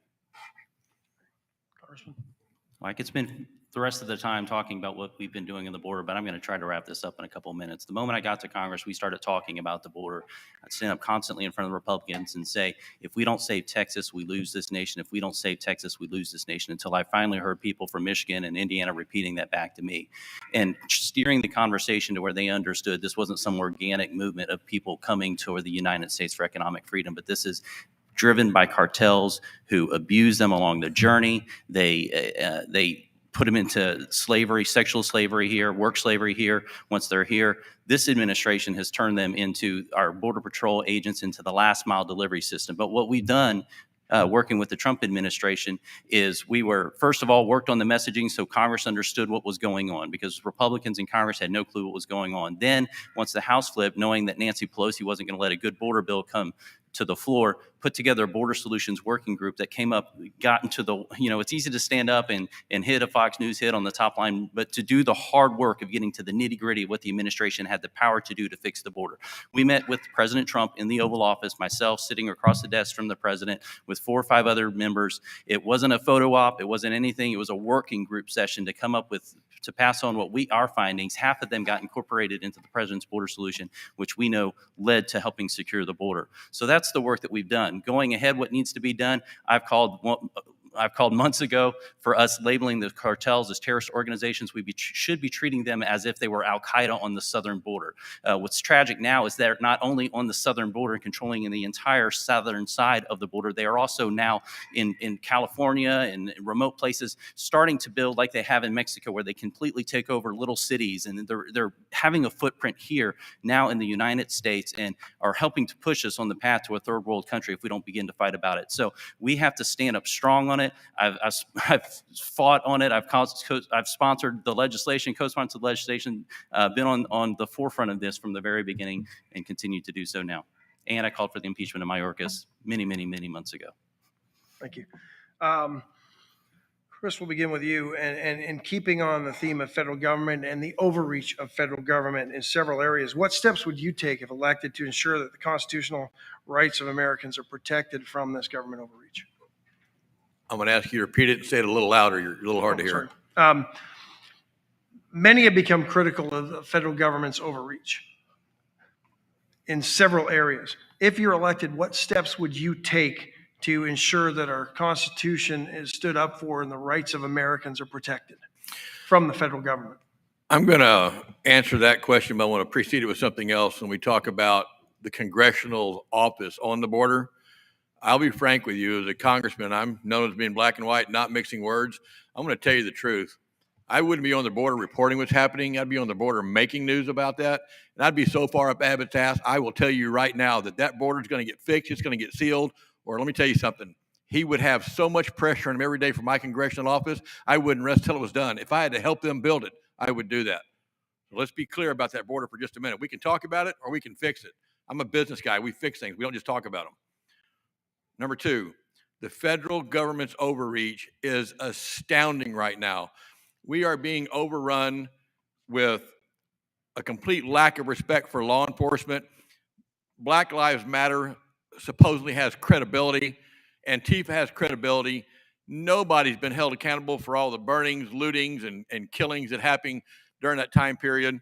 The federal overreach for Marxism in this country, the overreach to appease China, the overreach to send our energy to a foreign enemy, our appeasement to want to send 8,500 troops to the Ukraine when they won't even protect our own border. The overreach is tremendous. The difference is this regime, I won't even use the term to give them the quantification of an administration. The silent majority in this country is through being silent when it comes to overreach and overgrab. And I think that the election coming up, the primary especially, is going to prove that. I think standing up with a spine and a backbone, criminals do not read letters. They only understand one thing, and that's blunt force trauma. And going along to get along in Congress is not something you're going to see me do on my watch. It's never going to happen. Talking about the border. When sheriffs, all you got to do is send one. That's all we've been doing. So let's take up the border issue and whether or not we're simply going to talk about it and have a work group about it when the questions and the problems have been far beyond a work group session. And what do you do about government overreach? Well, you fight every piece of it that you can. Every piece that they come, you illuminate, you bring that to the forefront, and you fight it. And it's not just with soft talk. It's followed up with actions that you have to do. The government is out of control, has been out of control for 1 year on January the 20th, 4 hours into the term when the border was affected. Government overreach has simply gotten worse from that point on. It's not an answer to say that we're the minority party and we can't do anything, but wait until we are, and then we'll do something. You don't get 2 years off. Thank you. Hello. First of all, I think I heard someone minimize an Oval Office meeting with President Trump, and that actually gets work done. Okay, we're not talking about talking points here. We're talking about actual solutions that brought change and secured our border and made lives better for the American people in Texas. Yes, we have an administration right now that wants open borders, and so they are pushing everything they can to completely overwhelm the system. But I have not just gone to the border for working groups. We've led investigations to the border. We've brought other members down to the border. We've brought media down to the border. We've done everything we can to make sure the American people know what's going on, because that's key to putting pressure on what needs to be done, and we continue to do that fight today. I was in a meeting with the Joint Chiefs the other day, Secretary of Defense, Milley, and Mayorkas was there too, and it was a briefing on the Ukraine. But I made sure I was one of two members who stood up and brought them to account on Afghanistan and said this meeting should have started with an apology for what's going on, because you're coming here asking for more money, but you don't do what we tell you to do with it. We sent you explicitly already the bills and the funding to build the wall and secure our border, and you're not doing it. It's illegal. I was one of two members to stand up and address them and tell them to do it. But, they want open borders. And so that's what they're working on. We're continuing to push the legislation. We're continuing to do everything we can to fight on it. When it comes to civil liberties, as I mentioned, I'm leading right now the charge into the investigation on the ATF, who's trying to erode our Second Amendment rights. This is why Gun Owners of America has endorsed me. This is why Second Amendment groups all over have endorsed me. This is the NRA, and I've introduced the Peace Act, the Preventing Endless Arms Armed Conflicts and Engagement Act, so that the administration can't send our men and women to war without authorization from Congress as prescribed by the Constitution. That's our bill. We authored it. We introduced it. We saw lately the DOD was trying to start an investigation group within the DOD to investigate our military members. We stood against the first version of the NDAA that had that kind of funding in it, stood strong with a no vote on it. It went to committee. We met with leadership and was able to get that kind of thing out. The IRS was trying to, I should get a minute to respond to them as well. The IRS was trying to look into the accounts of every single member. We've worked to push back on that, leading the charge on vax mandates and the like. And so there's a lot we're doing to push back on the overreach of what's happening here under the Biden administration. We're working every day. We've not stopped. Our hearts and minds are in the American people every single day. Thank you. I disagree with your rebuttal, to be frank with you. Do I get to go? Yes, you do. Okay. It's a process. As a businessman who has hired and fired countless people, trying to fix the overreach is a process. First, I would reinforce what the 10th Amendment has, which gives the states the right to take up actions that they need. But after that, it's a process. If I don't like somebody in a certain position, and the government right now is our employee, not employer, is our employee, I start taking steps to get those people out. And it starts with documentation first, which has been done already. You know, you've got the write-up, you got the final, you got the release after that. So we need to get more proactive in getting from that document, you know, the letters that people write. Those weigh just as much as of the verbal write-up that you see a standard employee get. But we need to start taking action, whether it's filing lawsuits against government officials, whether it's being proactive. Right now, the Democratic Party is very good at being proactive. They have activists out there. They have an outreach program that is phenomenal. But the Republican Party needs to get on board with that proactivity, and not just at the government level, but at the ground floor, the grassroots. We need to get our voters out there to vote these people out. You know, there's elections every 2 years. You've got your federal, you've got your state, you've got your local elections that happen almost every year, to be honest.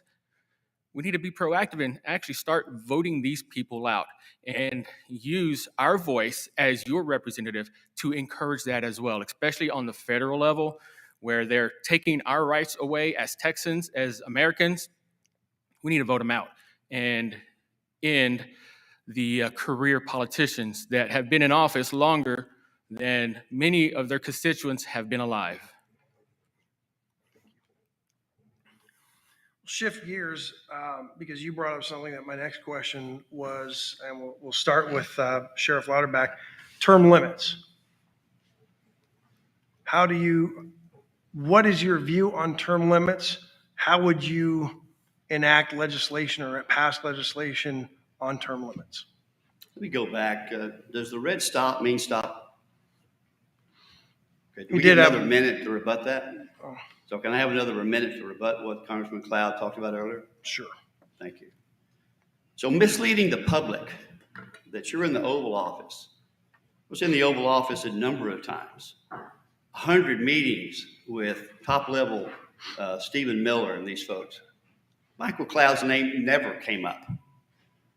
The saying that I gave 10 recommendations and taking credit for that is misleading the public about what happened. Was never involved in those issues, never a force to be reckoned with. And in his own district, while we had the problems we had, I have yet to see him. So term limits. I believe in term limits. I think being a career politician is ridiculous. I think going up there and serving as a citizen servitude is exactly what Congress is designed to do.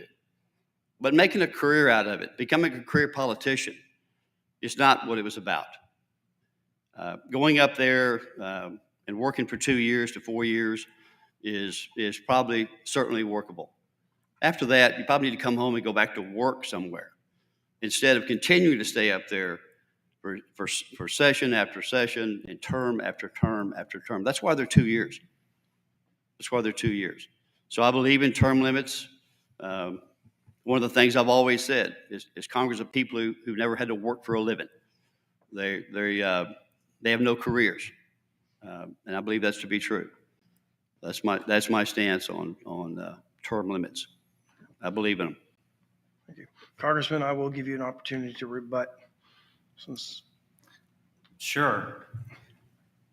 As a new member of Congress, sure, I don't have name ID going into it, but I've worked with Mark Meadows. I worked with the Freedom Caucus. I worked with the working group that we put together, people like Chip Roy, Andy Biggs, to come up with solutions to present a case. You know, you don't get a Numbers USA endorsement without being strong on immigration and the border. You don't get an endorsement from President Trump without being strong on the immigration and the border. Today, ICE announced that they're endorsing us because we're strong on immigration and the border.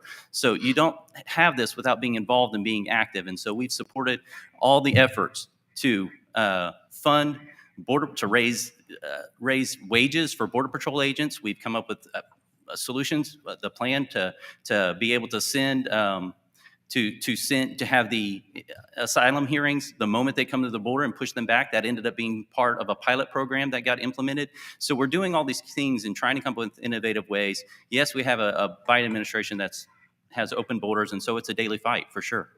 All right, now you can address the term limit question. Yes, term limits was one of the first bills I co-sponsored. I continue to co-sponsor. I continue to be for term limits, but we need term limits not just for Congress. We need term limits for staff. We need it for the bureaucracy, definitely. Because right now what has happened is the bureaucracy has become more powerful than Congress. It's become more powerful than even the presidency. And so they do whatever in the world they want. And so you can point to what happened with the census. When the census was the data was supposed to come out in the Trump administration, and they just dragged their feet on it. You can point to all the corruption that's been happening in the CDC and what's going on because they just do whatever they want to push a political narrative, regardless of what the science says, regardless of what the data says. And so the bureaucracy has become extremely powerful. You know, I've recently been in the news because we co-sponsored legislation that members of Congress should not be investing in stocks. It's for this very reason. Right now, we're authoring the legislation to also make sure that key figures in the administration don't do the same. So that way, Fauci can't be profiting off a pandemic that he's helping create. So there's a lot of ways to fight on this. Term limits is extremely important, but it's really about getting power from the federal government and returning it to the people of the United States of America. So I'd like to echo what Congressman said. You know, I believe that government officials need to have term limits, specifically the House. And I believe that the staffers also need to have term limits because they have gotten way powerful, too powerful more powerful than anybody should have power.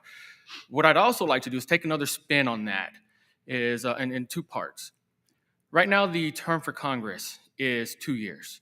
And I've seen, as I started this campaign, I started looking at terms about 3 or 4 years ago, and I would notice, specifically also in the Houston area, which is just north of us, that the representatives, they're in House, at work, and then half the time they're spending campaigning. So that's almost a year. It's at least what it seems like from the outside looking in. What I would like to do is change that 2-year term to something where our representatives actually have time to do more work in DC, but still, at the end of the day, limit that so there's no power, not as much of a power grab by the career politicians. And on the second part that I'd like to take a spin on that is on the staffer side. Yes, there are people that are on staff longer than many politicians, bureaucrats like Fauci, like Congressman touched on. The way I would actually fix that is having people work on my staff that are from the district. Because at the end of the day, I'm representing the district. I'm making choices, making changes for the district. So why not have staff that is from the district that I'm representing? Mr. Mapp, term limits. I'm going to do a quick takeoff from the previous question. That is, I believe that General Milley and General Milley in Austin ought to be in jail.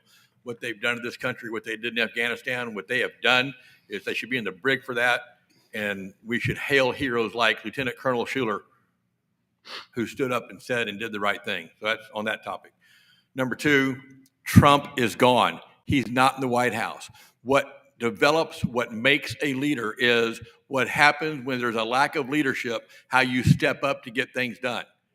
If you have good leadership, you have somebody to follow. If you're void of leadership, you have to become that leader. Now, to answer your question on term limits, I'm going to just set the stage this way. I was at a fundraiser in Bastrop, Texas. Congressman Cloud was the introductory speaker, and Congressman Crenshaw was the keynote speaker. Congressman Crenshaw stood up with Cloud standing right beside him, and he said, people, he goes, I signed the term limit pledge. He goes, but I don't mean it. I signed it just because you like it. And there was not one peep out of Congressman Cloud to stand up and tell Congressman Crenshaw, no, sir, we believe in term limits. I signed the term limit pledge also, and we're going to have term limits. As far as I'm concerned, Republicans are dropping the ball because just like in business, if I choose to pass my business on to my son or to my general manager, we have what's called succession planning. So if we're going to have term limits, we can do it by elections, which are term limits, or we can do it in a business model where we have succession planning, or when that congressman runs for his last term, the Republican Party better be floating candidates. If we get voted out in the meantime, that's the way it is. The best and the brightest go to the office. Otherwise, we have succession planning. We plan our move. Our current congressman hands the ball to the next one, and we roll forward. There's no need to start fresh every single time when we can follow a good business model. Well, I will let you rebut the Dan Crenshaw comment. Sure, that's obviously a mischaracterization of the event. I was on the stage and then went down to sit when he gave his speech, and I didn't stand up and rebut him for everything I disagree with. Dan and I agree on a lot of things. We disagree on some things, I can tell you, namely, his characterization of the Freedom Caucus, which I'm on and sit on the board of. But it wasn't a debate. It was a speech he was giving. And so I'm sure he faults me for not standing up and yelling at him. I would stand up in a heartbeat and not let that moment pass. There was other moments, but that was the key issue. Key issue. I see Dan all the time, so I can talk to him anytime I want to about our differences and what we can also work together on. So. We're going to shift gears to COVID, and we'll start back with Congressman Cloud. Numbers came out. COVID has cost this country almost 9.5 million jobs. President Biden was trumpeting the fact that his administration has created 6.6 million. That still leaves 3.5 or roughly 3 million jobs that we haven't gained back because of actions that federal and state governments have taken to kill those jobs. If you're reelected, what can you do to bring us back to where we were pre-COVID? Well, first of all, the important thing to recognize is the lives that were lost during COVID. And because in large part that our government was more interested in politicizing it than following the science. And we put in draconian mandates all over the place just to make sure to kind of be a precursor to this Marxist move we see going on. Now, when it comes to restoring the economy, one of the big things we need to do is focus on energy. And that's going to have, the energy prices are causing a lot of things to go up, whether that's freight, whether, as I mentioned before, the fertilizer and farming, food prices. A lot of it goes back to what we're doing with flawed energy policies, where we're not only causing inflation to go up, but, for example, not building a pipeline here means more truckers are on the road shipping oil and gas instead of shipping other products that a pipeline could be taking care of, frankly, with less concern about the environment than trucks. And so it's completely backward, flawed philosophy when it comes to our energy structure. And then for us to begin to export not only creates the jobs here at home, but it also puts us in a stronger position when we come to the negotiating table. You can point a direct line to the peace agreements Trump was able to make in the Middle East, to our strength in the hand we had at being energy dominant and not relying on it. Now what we see going on in Ukraine, for example, you can point in a straight line back to Biden saying, okay, we're not going to build the XL pipeline here, but it's okay to build Nord Stream pipeline over in Europe. And so we could do a lot starting with energy policy that's sound, for sure.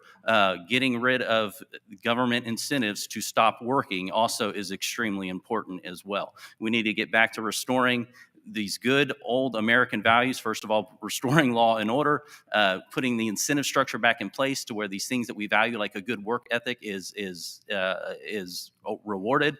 And if we can do those sorts of things, we'll get a long way in seeing people get back to work and seeing our economy restored. The American innovator is always going to win if we free them to do their jobs. Let's get rid of some regulations as well.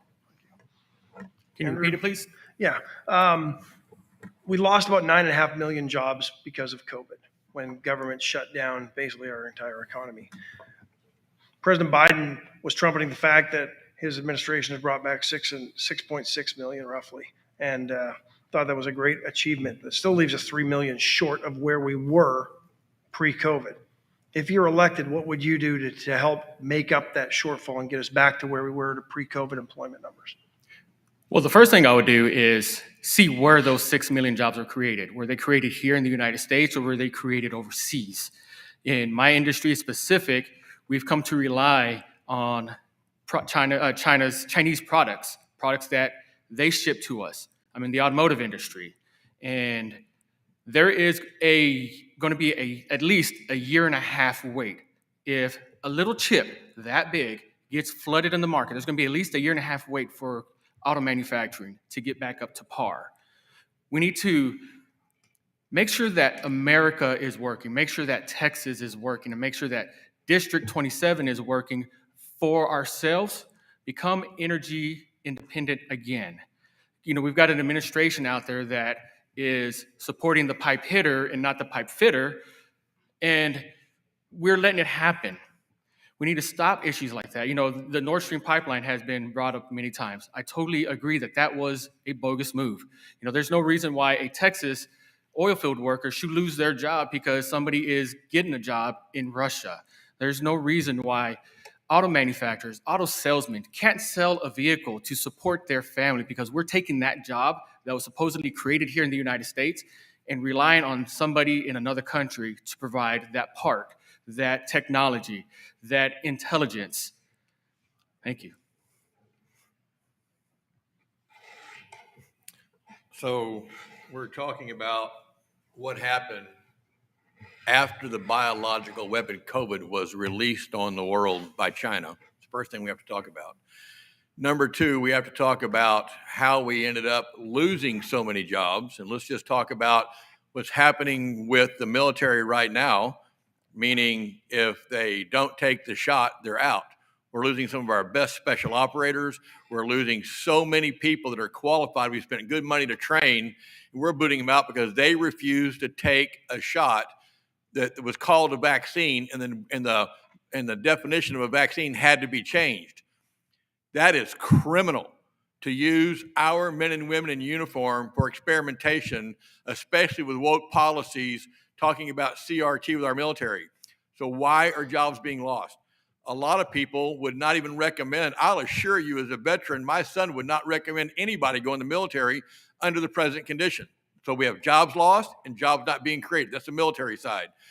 The blue states that demanded vaccine mandates, even with what happened with the courts the other day, the hospitals and healthcare workers are demanded to take care of Medicaid and Medicare patients, and the government comes back and says, you will take the jab as well, or you'll lose your job. You're our frontline heroes a year ago, but now you're going to be out because you won't take the job. But we're forcing you to take this type of Medicare and Medicaid, and because we're forcing you to take it, now we're forcing you to take the jab. More jobs lost. People are walking away from nursing. We also have a letter that was just signed to Congress and by our congressman about travel agencies to have the White House looking to reducing the amount of pay that traveling nurses are making because the hospitals and the nursing homes are crying and whining because they're saying nurses are raising healthcare costs. Free markets and free trade and supply are what make our markets demand. And our congressman, our representative, have no business signing that letter. He should have stood up for nurses as well as school teachers. Congressman, I'll give you a minute to rebut that. What letter are you talking about? Right here.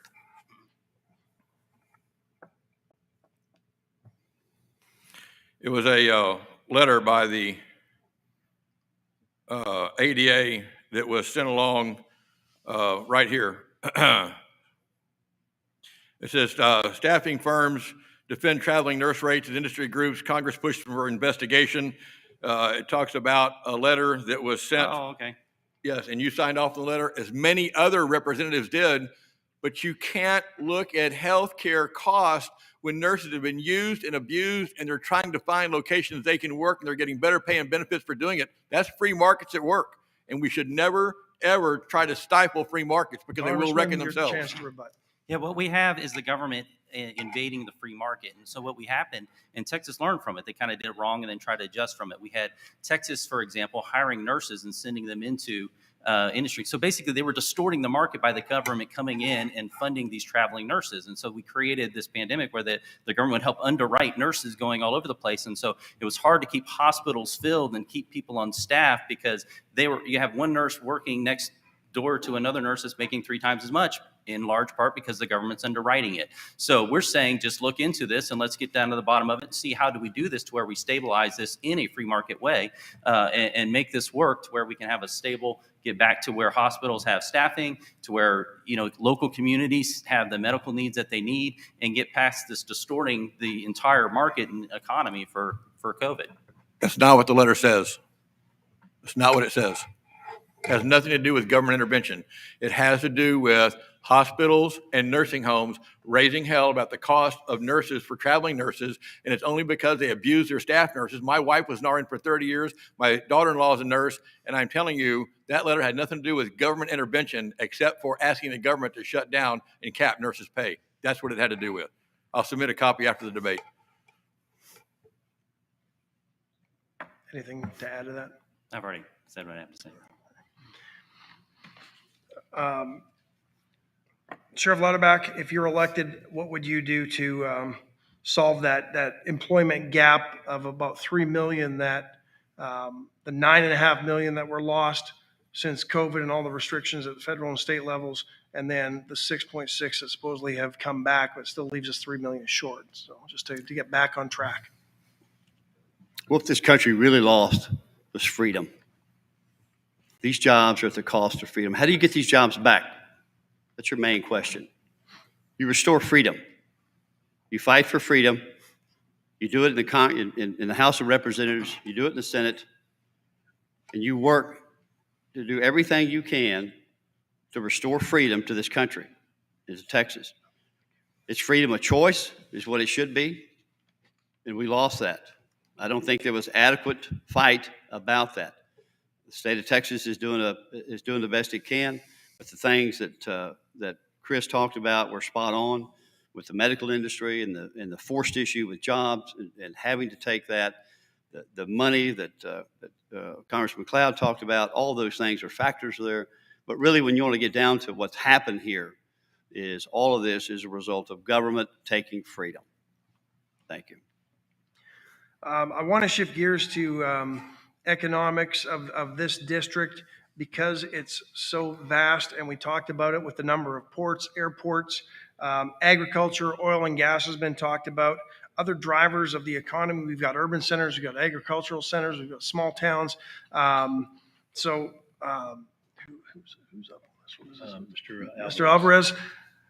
If you're elected, how would you plan to work with all these different entities to help economic development in District 27? First thing I'd have to do is get everybody together. And we'd start off with just simple discussion. What do you need? What's important to you? Whether, we've got a great asset here in Victoria County at the airport. What do we need to fix that? We've got the coastal agriculture. What I mean by that is like your fishermen. What do the fishermen need? I know there was a shutdown of the oyster beds that just happened, and there was a big protest right at the Patty Dobson Center. What do they need to continue to be productive for themselves? And then we identify the most important, categorize them, see which one matters the most. It's not just try to hit everything all at one time. You don't fix issues like that. The saying goes, how do you eat an elephant? One bite at a time. So we find one piece, the most important, and then we address that. And then we move on to the next one, and then to the next one right after that. So being in business and owning a couple of businesses in the district, the one thing that I have learned is one person can't afford the knowledge of every aspect of what happened in the district. So I have already started from day one when announcing my campaign of getting the right people in the right place, from Nueces County to San Patricio County, Calhoun, Victoria, Aransas. The way we find out what our district needs is by having sound representation in that district and having the feedback from each of those within those industries that need either help or they're trying to accomplish certain tasks or they're trying to protect themselves from countries that are dumping or whatever that might look like. But getting that feedback from the community and being able to take that into the House and to be able to take that feedback to find out what works for the American people, especially in District 27.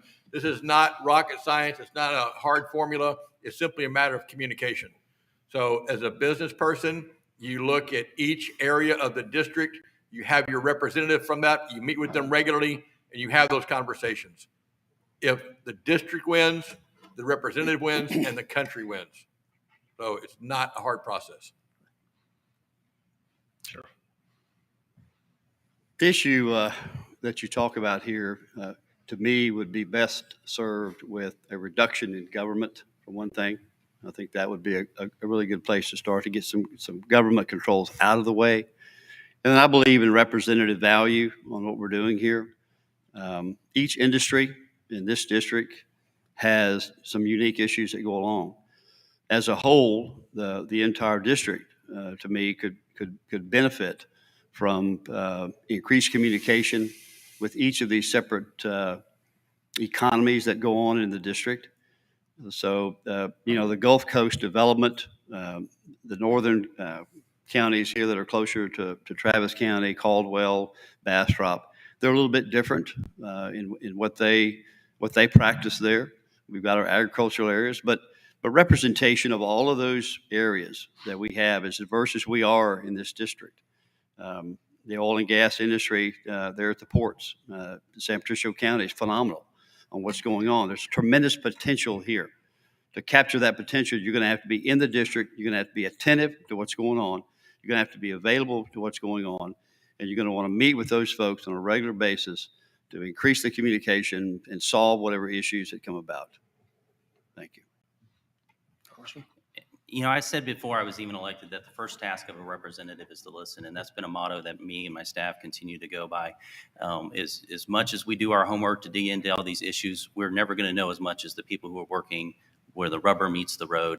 I didn't run for Congress because I thought I knew everything. I thought there was enough people in D.C. who did know everything. And so my job was to listen to make sure their voices heard in Washington. And to that end, we've been very successful in representing this district where the rubber does meet the road. And so we can point to what's going on in the port of Corpus Christi and meeting with President Trump and getting the expansion of the port that's going on there that not only helped drive our energy dominance as a nation, but also created jobs here in our district and what's going on. We can talk about the Port of Victoria and the grant we helped get for $3 million to help build railroads there. We can talk about what's going on at the airport and how we supported what's happening there. I mean, what's going on throughout our district, we've been very key in supporting it. Through the pandemic, when the PPP loan was being stood up, we made sure we had call after call after call with small businesses throughout our community to make sure that they knew how to access what was going on, and also with the White House to fix the issues that were coming as we were standing up that program very, very quickly. And so we continue to work on all these issues and have great success. And I will say this, I'm a fiscal conservative. I'm a fiscal hawk on these sort of things. Freedom Works gives me a 100%. They named me as one of I was a member of the month just a couple months ago. And if you think there's only 12 in a year that Freedom Works acknowledges, and these are the people who look at conservative fiscal hawks voters.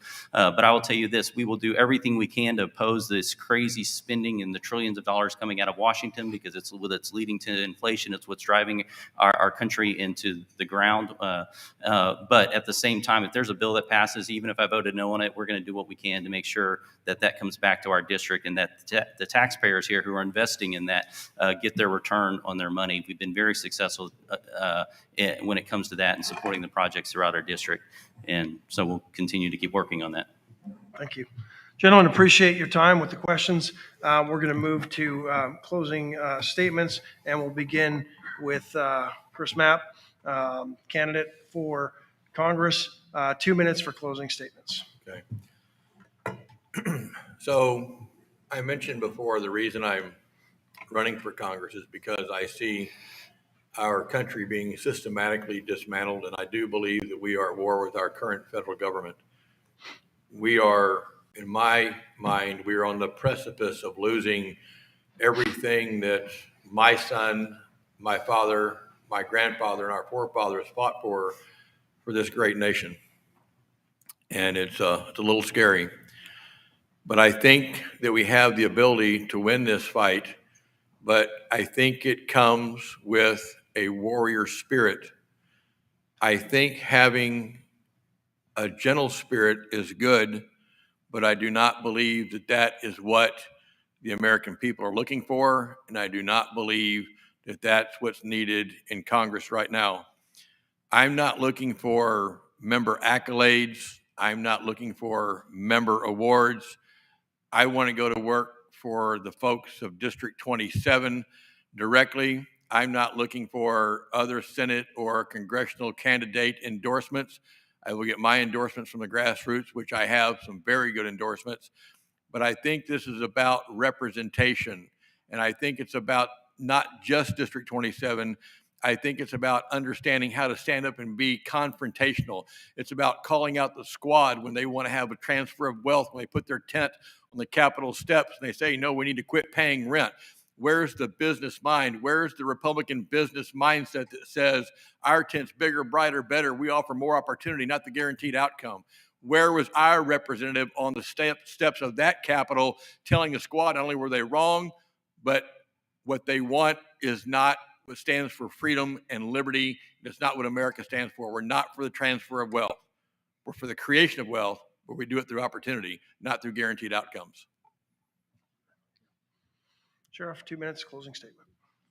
We have an opportunity in this congressional district to send a representative that'll tell you the truth, who has a lifetime of experience and dedication of service to this community. Someone who's born in the Gulf Coast, who understands Texas values, Texas traditions, Texas customs, who will observe those, who will work with those. A person who has a service record that's impeccable. A person who's been elected 5 times as a sheriff, representing people in this district.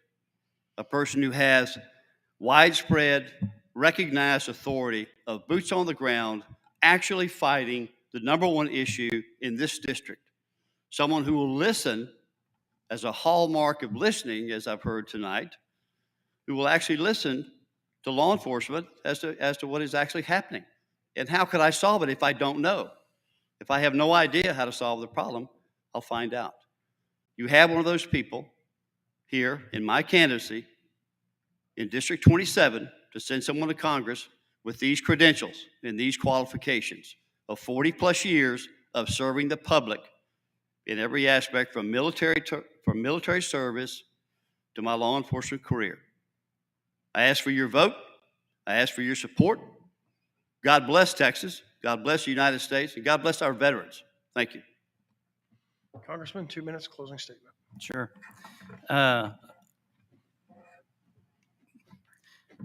The two candidates on the other side of the podium here started their campaign, and they started out when saying, you know, I'm not going to talk bad against his voting record because they knew I have a great voting record.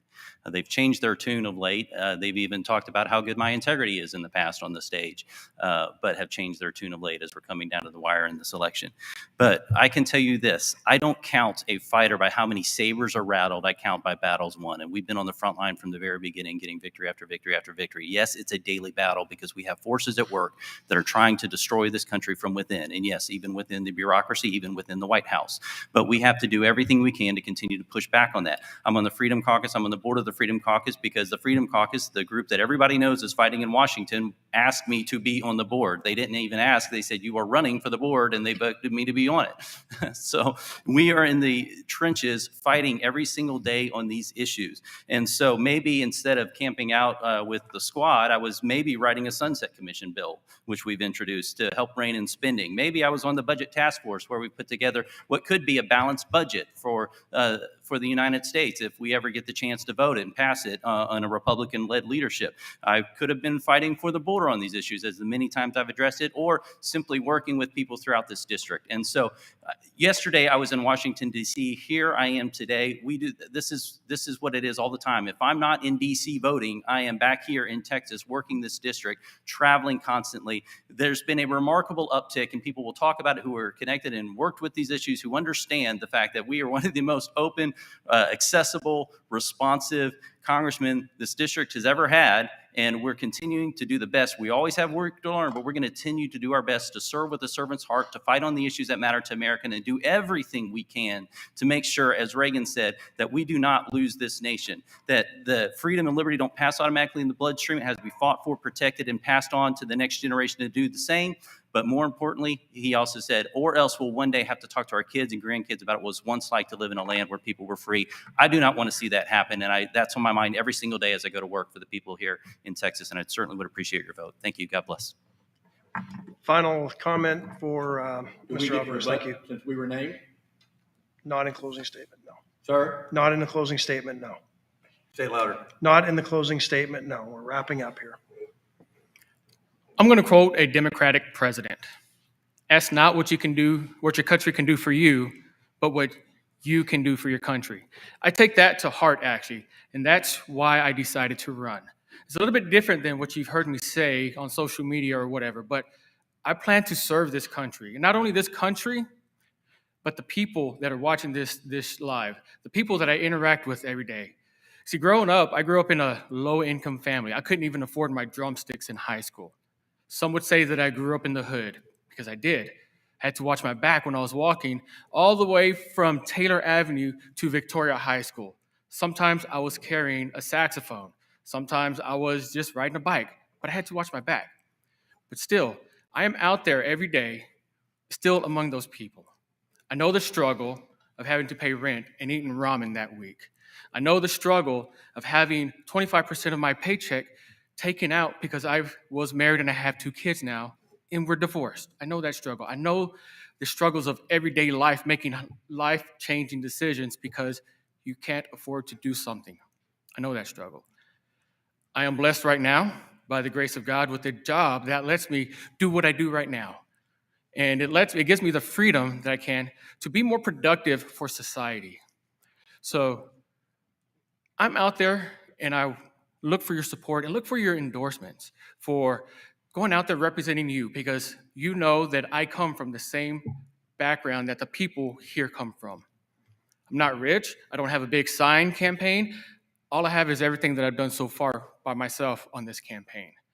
And it's been a long, hard work so far. Decided to do it 3 years ago, and it feels like, wow, it's coming up Monday. So guys, if you want somebody out there that has work ethic that got him to lose 200 pounds when he was trying to join the Army, vote for me. If you want somebody that has the work ethic that will go out there every day for you, vote for me. March 1st primaries. My name is Andrew Alvarez. Thank you. Gentlemen, thank you very much for taking part in today's debate for the Victoria County Republican primaries. Really appreciate it. Early voting begins on Monday. Election day is March 1st. Good luck to you all. Appreciate your participation this evening. Want to thank ThriveFuel, the Lone Star News Network, and Meet Victoria. And I've appreciated the opportunity to host this debate. And again, wish you all good luck. To everybody that tuned in, thank you for joining us this evening. I hope you learned more about the candidates. And more importantly, get to the polls, vote. Your vote is important. I think the future of this country is at stake this election. So thank you all and have a good night. Thank you, Ash. Thank you, Bill.